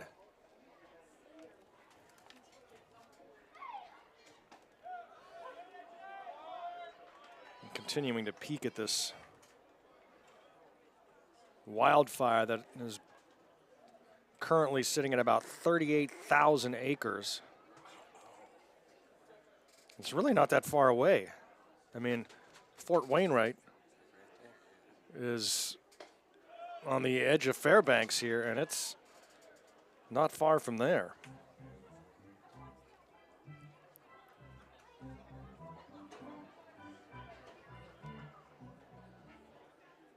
So that's not wonderful news.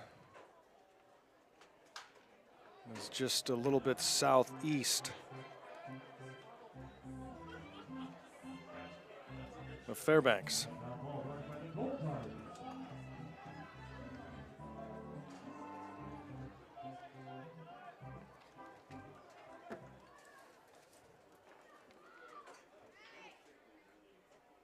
The 1-2, runner takes off, pitches up high, throw to second base, and sliding underneath the tag is Wimberly. stolen bag for Logan, who is stationed at Fort Wainwright with the United States Armed Forces. Roca doubled and scored in the first inning. Rocha. And the 2-2.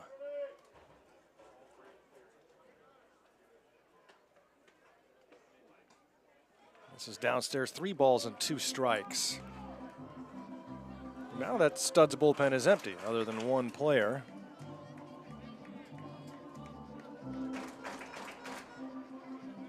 Looks like that's Mojica out of Pierce College, loosening up his arm. Ball 4, lost him. Rocha draws the base on balls. Inning continues with now Gold at first and second. And Matthew Leiterman. There's a chance to bring in more Goldpanner runs. And the Panners have done a lot of damage with 2 outs today. If Leiterman can contribute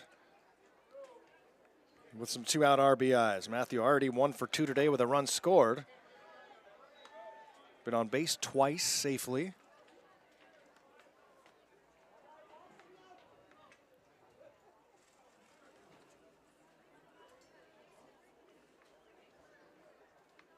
That one skipped in front of the plate, so both runners take off. And they're both safe. Now a base hit likely scores 2 and makes it a really tough hill to climb for the Studs.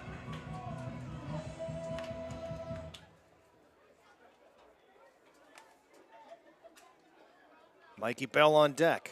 The 2-ball pitch coming to Leiterman. Hitter's count. Takes a strike, low in the zone. Not one he can afford to lay off on.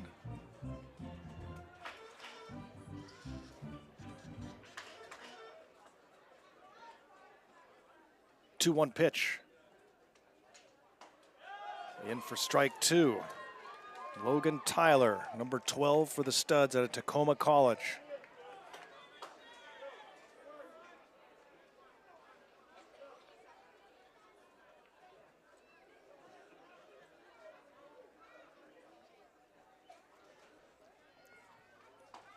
That one's down and in for ball 3. You know, big pitch coming up now. 3 balls and 2 strikes. Runners at second and third.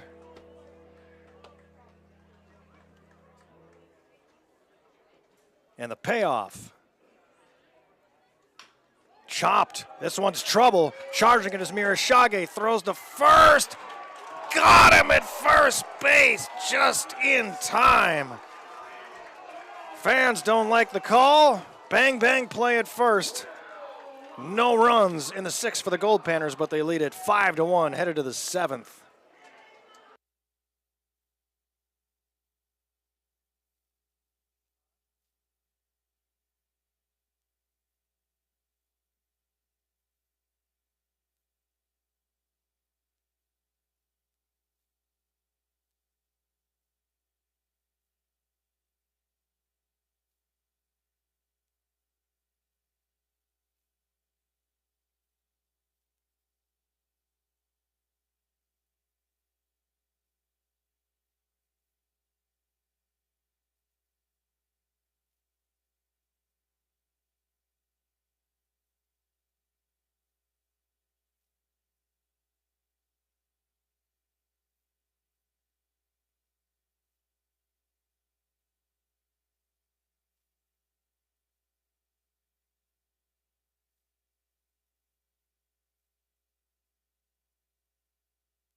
Leading off the top of the 7th, Logan Shepard.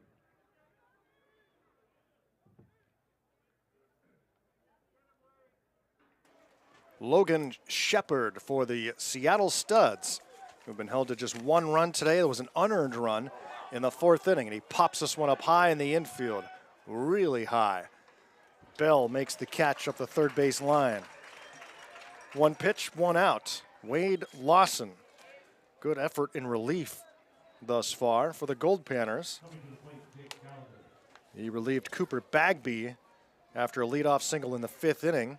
Got a strikeout and a double play. He's allowed just 1 base hit through 2 1/3. Cooper Bagby, Goldpanner starter.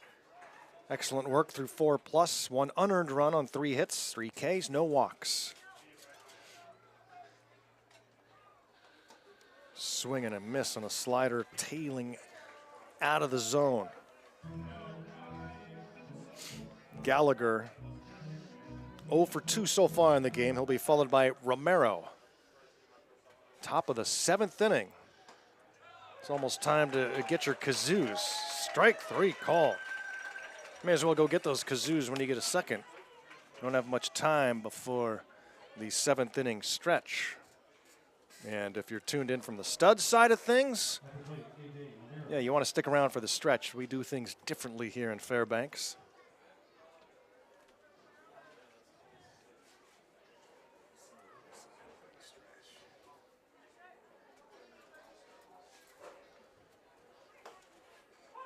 Strike called. 8:29 p.m. locally. This game started at 6:34. And we're getting closer to tomorrow night's midnight Sun game.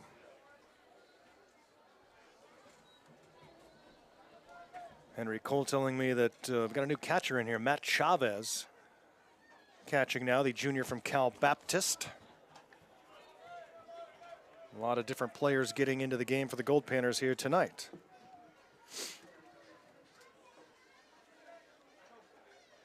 So Chavez in for Rocha.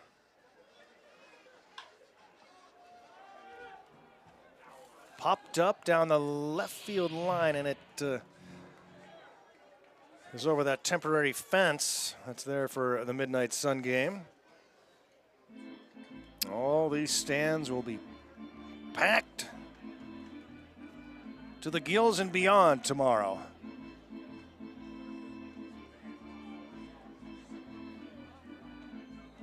It's a long wait for that game and the 10 p.m. start. Anticipation just keeps building throughout the day. Strike 3 called, a 1-2-3 7th for Lawson. It's time to get happy. Get out your kazoos, everyone. All right, then. It's that time once again. Get out of your seats. Pull out your kazoos. It's time for the 7th inning stretch.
Happy Boy does his thing at the 7th inning stretch.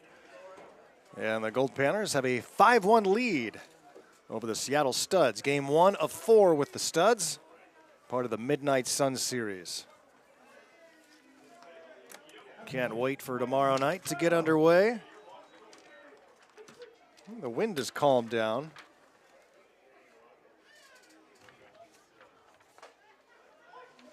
Midnight Sun game has seen some real classics in recent years. 2 years ago, that walk-off win over the San Diego Waves. In 2018, we had the walk-off home run. The Studs spoiled the party a few years ago, winning the Midnight Sun game. Tradition starting in 1906, when the Drinks and the Smokes took each other on a couple of Fairbanks bars.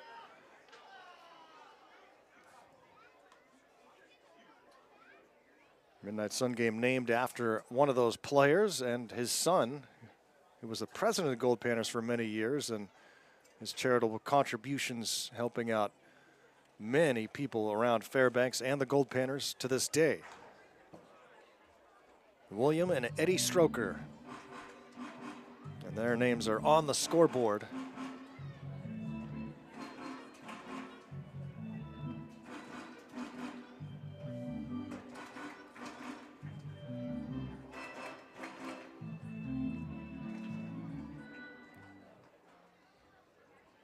Kind of wonder what those players from the Smokes and the Drinks, like Ed Stroker, would be thinking, knowing that this tradition continues 119 years down the line and stronger than ever.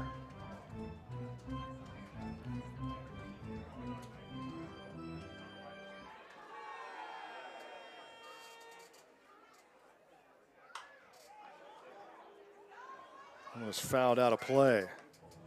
The men's leaguers played the Midnight Sun game in 2020 during the pandemic when there was no Goldpanner season. And it wasn't easy either because the field was flooded by a massive rainstorm the day before.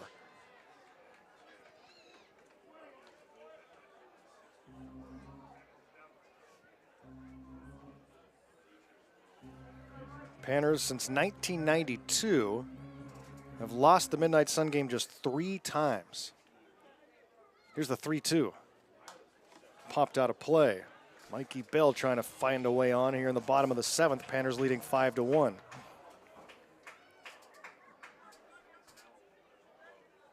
The Waves won twice in the Midnight Sun game, 2007 and 2017. And these Studs beat the Panners in 2019.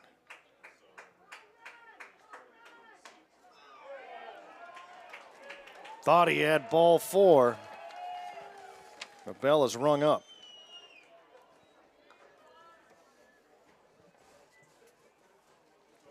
Badawe. With the one out, the base is empty. He'll be followed by Griffin Harrison.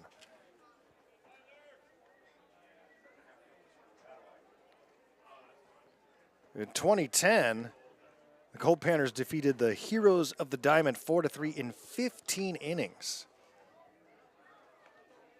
The winning run crossing the plate just after 3 a.m. as the sun was getting ready to come back up again.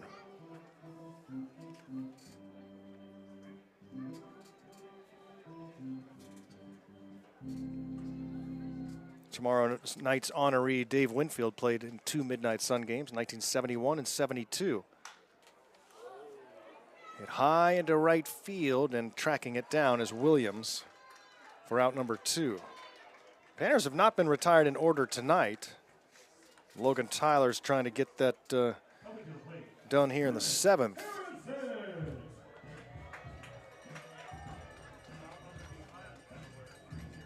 We will pause the song, or the game tomorrow night at the closest half inning to midnight for the traditional singing of the Alaska flag song. Really rare event that you can't see anywhere else on the planet. The Midnight Sun game under the natural glow of the midnight sun. It's tomorrow night, barreling towards us.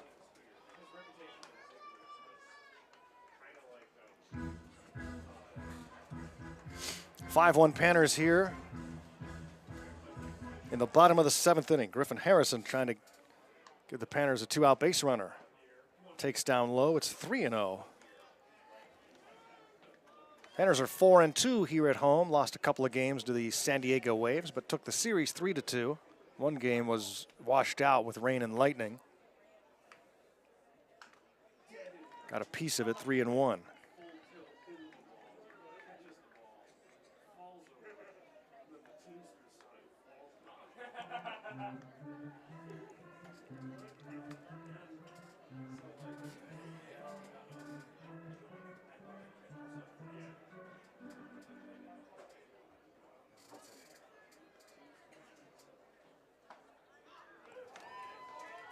Strike called, now 3-2.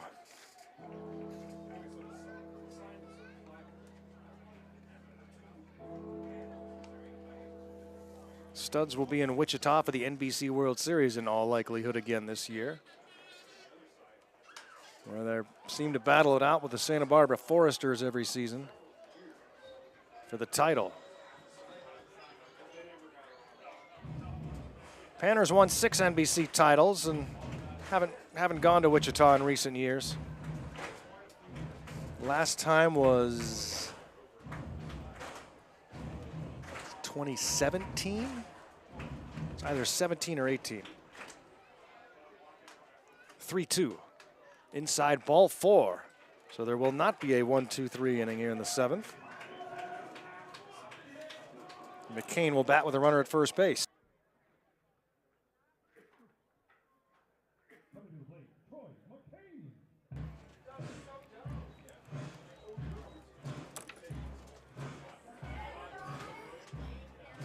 Battery mates talk things over. Troy McCain gets ready to bat. Redshirt freshman from Cuesta College.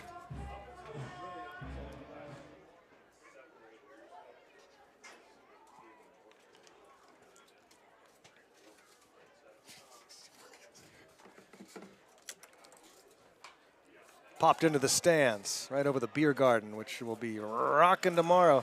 Andrew Bunton chasing down that ball. Get it, Andy. He lost the race. Former PA guy. Now season ticket holder. We got a lot of them. There are a lot of Goldpanner fans who are here for every single game. Where else would you rather be on a summer night in Fairbanks? That's right, Burnley, nowhere. Runner takes off, and it was popped back over our heads.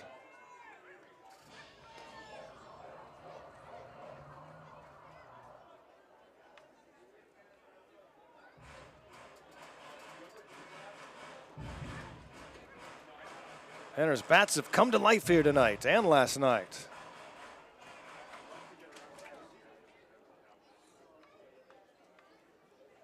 The 0-2 takes outside. What kind of game are we going to get tomorrow? Our friend Matt Sandy predicted a 5-2 Goldpanner win.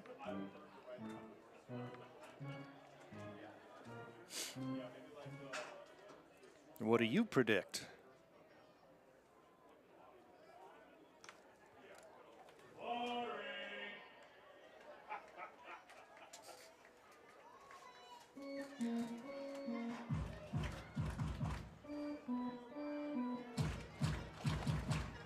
Ball and 2 strikes, runner at first with 2 down. Logan Tylers pitches down low, runner takes off and slides in safely. Harrison, his first stolen base of the night. And he gets into scoring position as the Panners look for insurance.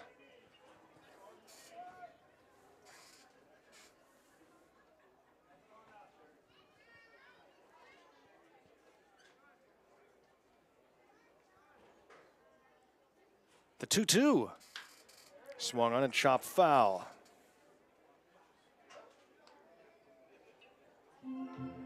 Orioles fan tuned in from Charlotte, North Carolina. Lisa watching from Anchorage Airport because their flight is delayed. Oh, missed Cooper pitch. You look great.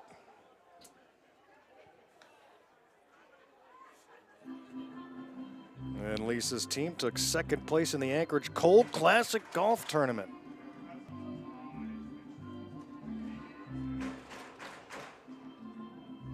Ron says Goldpanners from Northern California. And Dan Plays is at the game right now, tuned in. Swing and a miss. Strikeout ends the 7th inning. Panners strand a base runner on no hits and a walk. We'll go to the 8th. It's still 5-1 home team.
Head to the 8th inning, time running out on the Seattle Studs as the Panners have a 4-run lead. Wade Lawson, good effort in relief, continues to work here into the 8th inning after entering the ball game in the 5th. Ringer, then the top of the order, Kamihara and Murashage. That one hits him on the shoulder.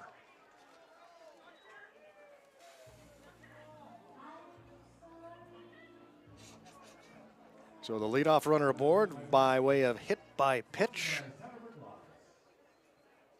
And now you go to the top of the order with the stud at first base. And it looks like that one hurt him. Ringer, as he takes a little walk past first base, tries to stretch out a little bit. It was a heater that came in and bounced off his upper arm up by the shoulder. And Coach Chris Remington takes a look at it and says, go get him, kid. Barry Aiden likes to coach in the third base box.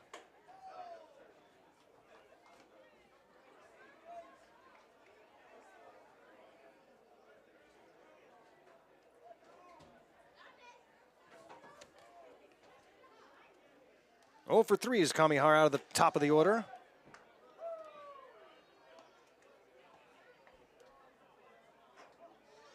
Who are the Studs going to throw tomorrow night?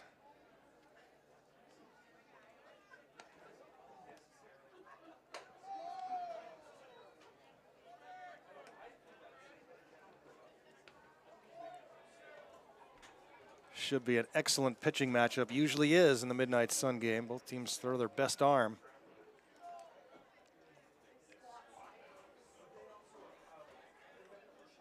Alex Vesia started the Midnight Sun game for the Goldpanners back in 2014, now with the Dodgers. I found out yesterday, too, that Brett Harris made his major league debut with the Oakland Athletics. He's back down in AAA, but Harris batting about .285 right now in AAA with the A's, and, you know, it's just a matter of time former Gonzaga Bulldog. It's ball 4 to Kamihara, so the Studs have something cooking here in the 8th inning with 2 aboard and nobody out, and here comes head coach Brett Latchman as Mirashage gets ready to bat. Latch is going to gather the infielders and make the slow walk to the mound. Very slow.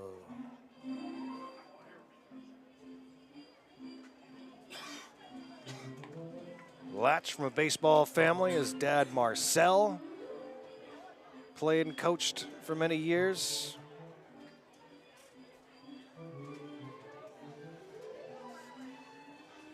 Uncle Rene managed the Florida Marlins along his long baseball career. Brett has coached at a bunch of places. And son Ryan has just finished up his collegiate eligibility and is pitching for the Goldpanners, hoping to continue his career. Had a good inning yesterday.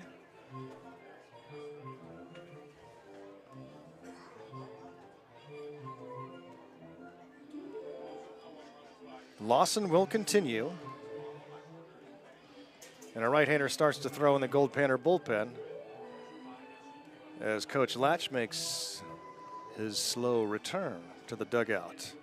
Buying some time, talking things over with the infielders, setting up a plan for what the Studs are going to do here. Often you'd see them bunt in this situation, but now with a 4-run deficit in the 8th inning, probably swinging away, but we'll see. Murashage as Lawson steps off.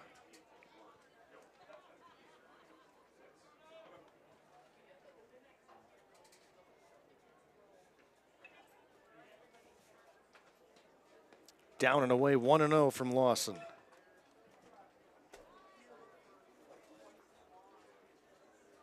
Looks like Trotman throwing in the bullpen. Oh, and that one hits him right between the shoulder blades. A couple of hit batsmen and a walk as things falling apart on Wade Lawson here in the 8th inning after cruising through the 5th, 6th, and 7th. He had a 1-2-3 7th with 2 strikeouts. But here in the 8th, 2 hit batsmen and a walk. And Latch is coming back out. That's going to be it for Wade. Studs have them loaded as the tying run will come to the plate with nobody out in the 8th. Pitching change coming up at Growden.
New pitcher into the game for the Alaska Goldpanners is number 44, Andrew Tropman, the graduate Fairbanks native out of UT Permian Basin. Tropman, his third season with the Goldpanners.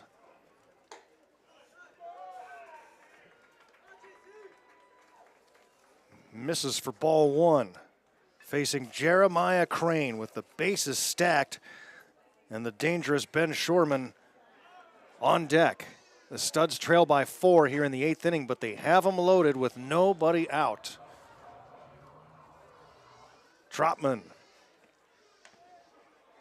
Ball and a strike. Excuse me. Popped up to second. Caballero makes the catch. Huge first out. Good work by Trop. 1 down, 2 to go. And here's Shorman. The 509 hitter for the Studs in the cleanup spot. At a Big Bend College. 5'10", 220 out of Spokane.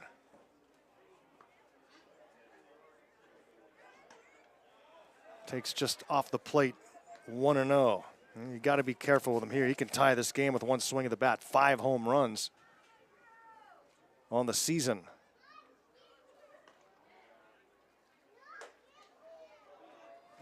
Two 2-0 after Shorman is Zion Williams.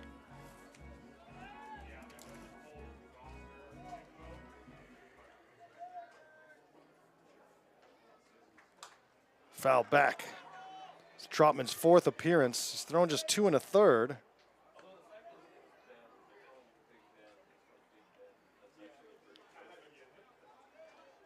Two earned runs given up. That was the 2-run home run he surrendered down in Anchorage against the Glacier Pilots. Line to right. That's a base hit in the gap. Shorman drives in 2, maybe 3. And around third is Mirashage, and he will score without a throw. A bases clearing double for Ben Shorman. And we've got a 5-4 game. And that one hurts Wade Lawson because those were all his runners. And a shame for Wade. He was pitching so well before the free passes to start this 8th inning. Well, now he will be charged with 3 earned.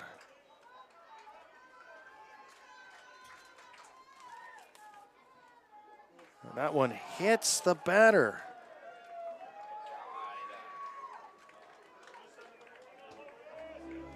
Third hit batsman of the inning.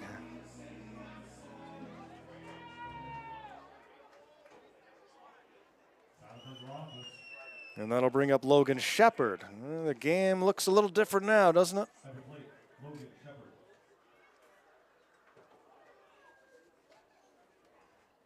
I was wondering if they were just going to pitch around Shorman.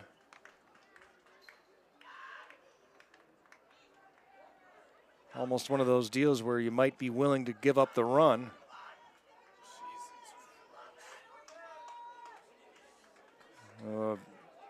Out of respect for what he can do with the bat, like he just showed.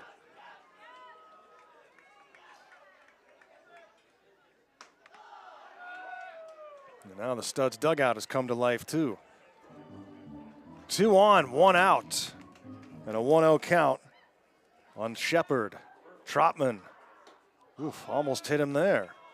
Andrew got the big pop-up with the bases loaded for the first out.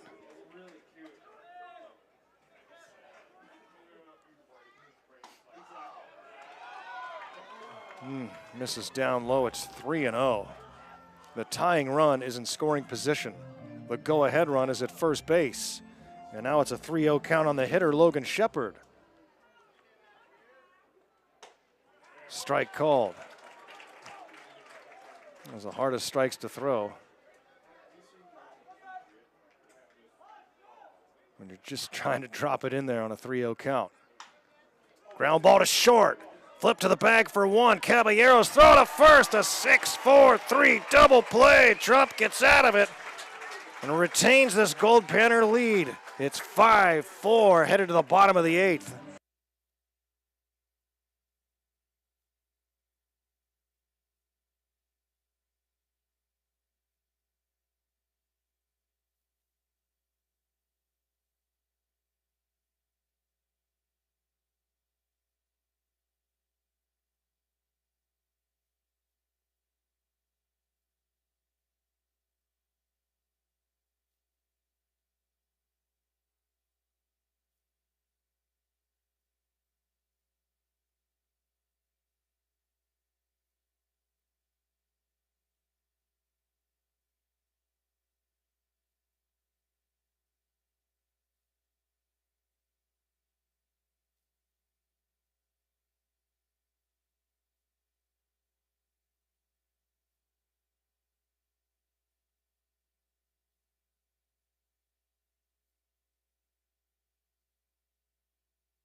New pitcher into the game for the Seattle Studs.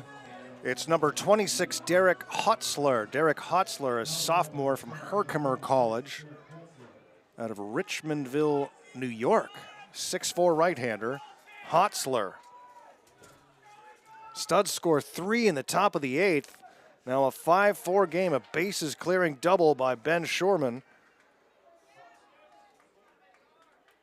1 hit in the inning and 3 runs. Studs have been held to 5 hits. A free pass is hurting the Goldpanners. That one's hit to right. Williams, oh man, almost had to go over his head. He's had some difficulty tracking balls today. Hard hit ball by Garcia. Back to the top of the lineup. Now Matt Chavez.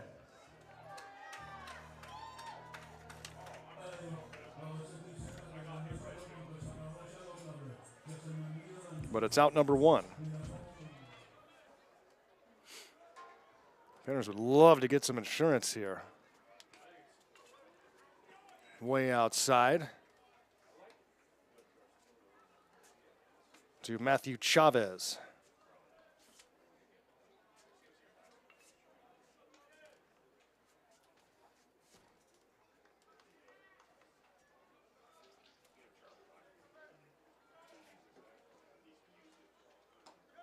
One ball pitch in there for a strike from Derek Hotzler, the 3rd pitcher in the game for the Studs.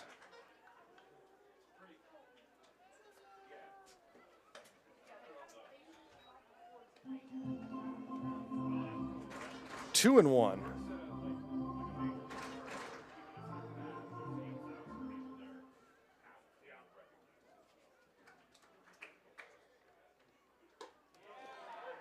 Catches the inside corner, it's 2-2. Hotzler is not on the Studs stat sheet, so can only guess that this is his first appearance. That one goes to the wall.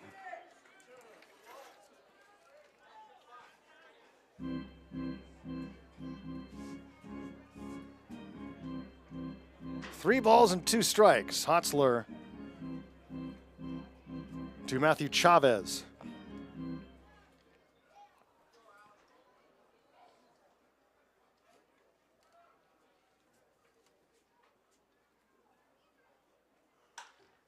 Off the end of the bat to second. Shepard throws him out.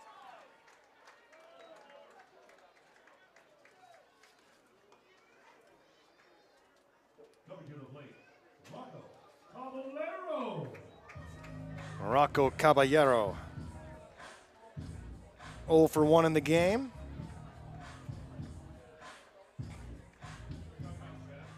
Garo Von Dane here in Fairbanks. Tight game now, 5-4. Panners were sitting back on a 5-1 lead for a while, but the big double by Shorman to drive in 3 in the top of the 8th has changed the complexion of things. 2 hit batsmen and a walk loaded the bases for the Studs. Shorman did the rest.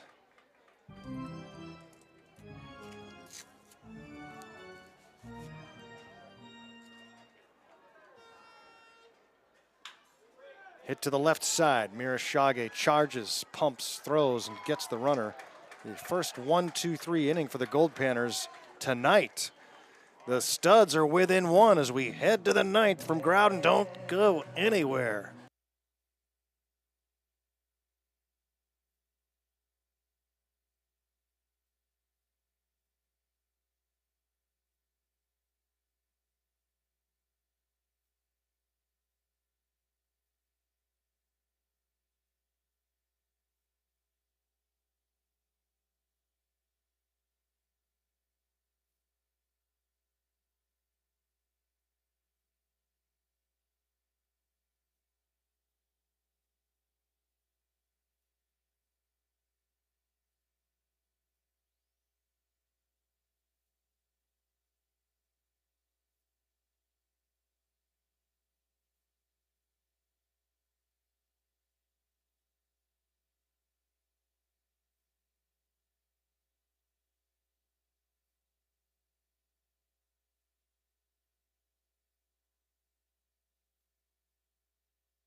Panners had 8 base hits through the first 5 innings, but none over the last 3. And let's hope it's enough. A 5-4 lead as we go to the 9th inning.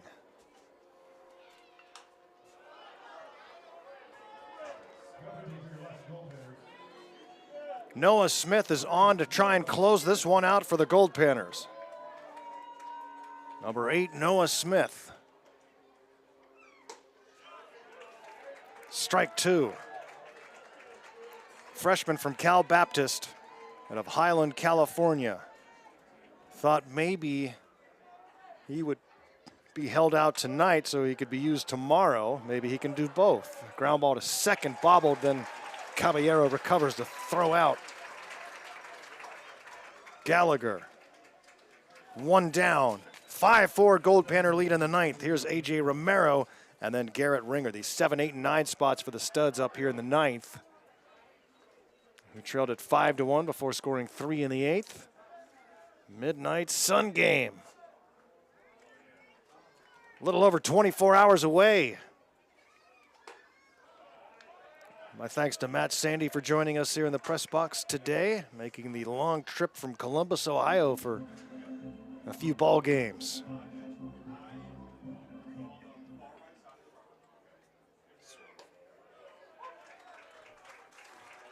Strike called.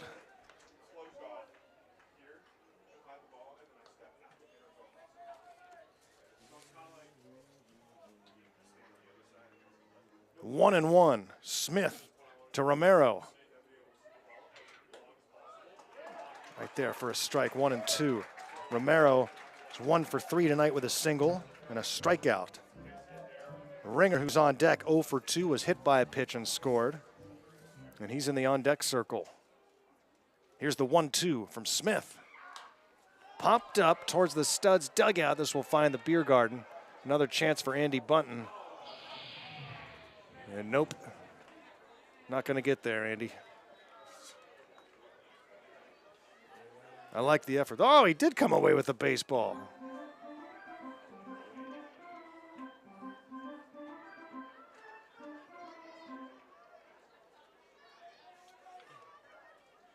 Way to go, Andy. You pulled it off.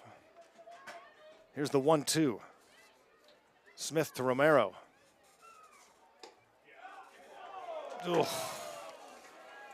2-2. You can see the smoke in the hills. Here's the 2-2. Called strike 3. Can't look at 2 of those that close. And now it's all up to Garrett Ringer. 2 down in the top of the 9th inning. 5 runs, 8 hits for the Goldpanners. 4 runs, 5 hits so far for the Studs.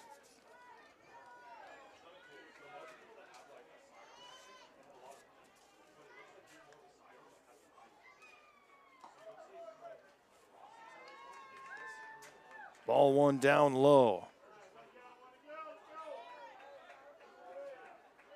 I'll be posting a bunch of pictures tomorrow during the day as preparations get underway in earnest for the 119th annual Midnight Sun Game. We'll start a live video feed probably when the gates open around 8 o'clock. I'll let you all know on Twitter.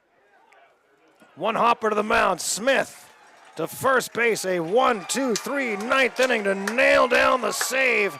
And the Goldpanners hang on to defeat the Studs by a final score of 5-4. And there is nothing that stands between us and tomorrow night's Midnight Sun Game. We can't wait to have you join us for that unique, amazing, special event that can happen nowhere else in the world. The 119th annual Midnight Sun Game from Bill and Eddie Stroker. My thanks to all of you for joining us for Goldpanners Baseball here on PannerVision. You can tune in all summer long to Goldpanners broadcasts here on YouTube. Tune in, turn on, and pan out. Midnight Sun Game tomorrow. It's finally upon us. My thanks to Matt Sandy for joining me here in the booth. Bam Bam Burnley on controls. Raleigh Johnson on public address. I am Garrow Von Dane saying so long from Growden Memorial Park in beautiful Fairbanks, Alaska. We'll see you for the Midnight Sun Game tomorrow, everyone. Have a great night.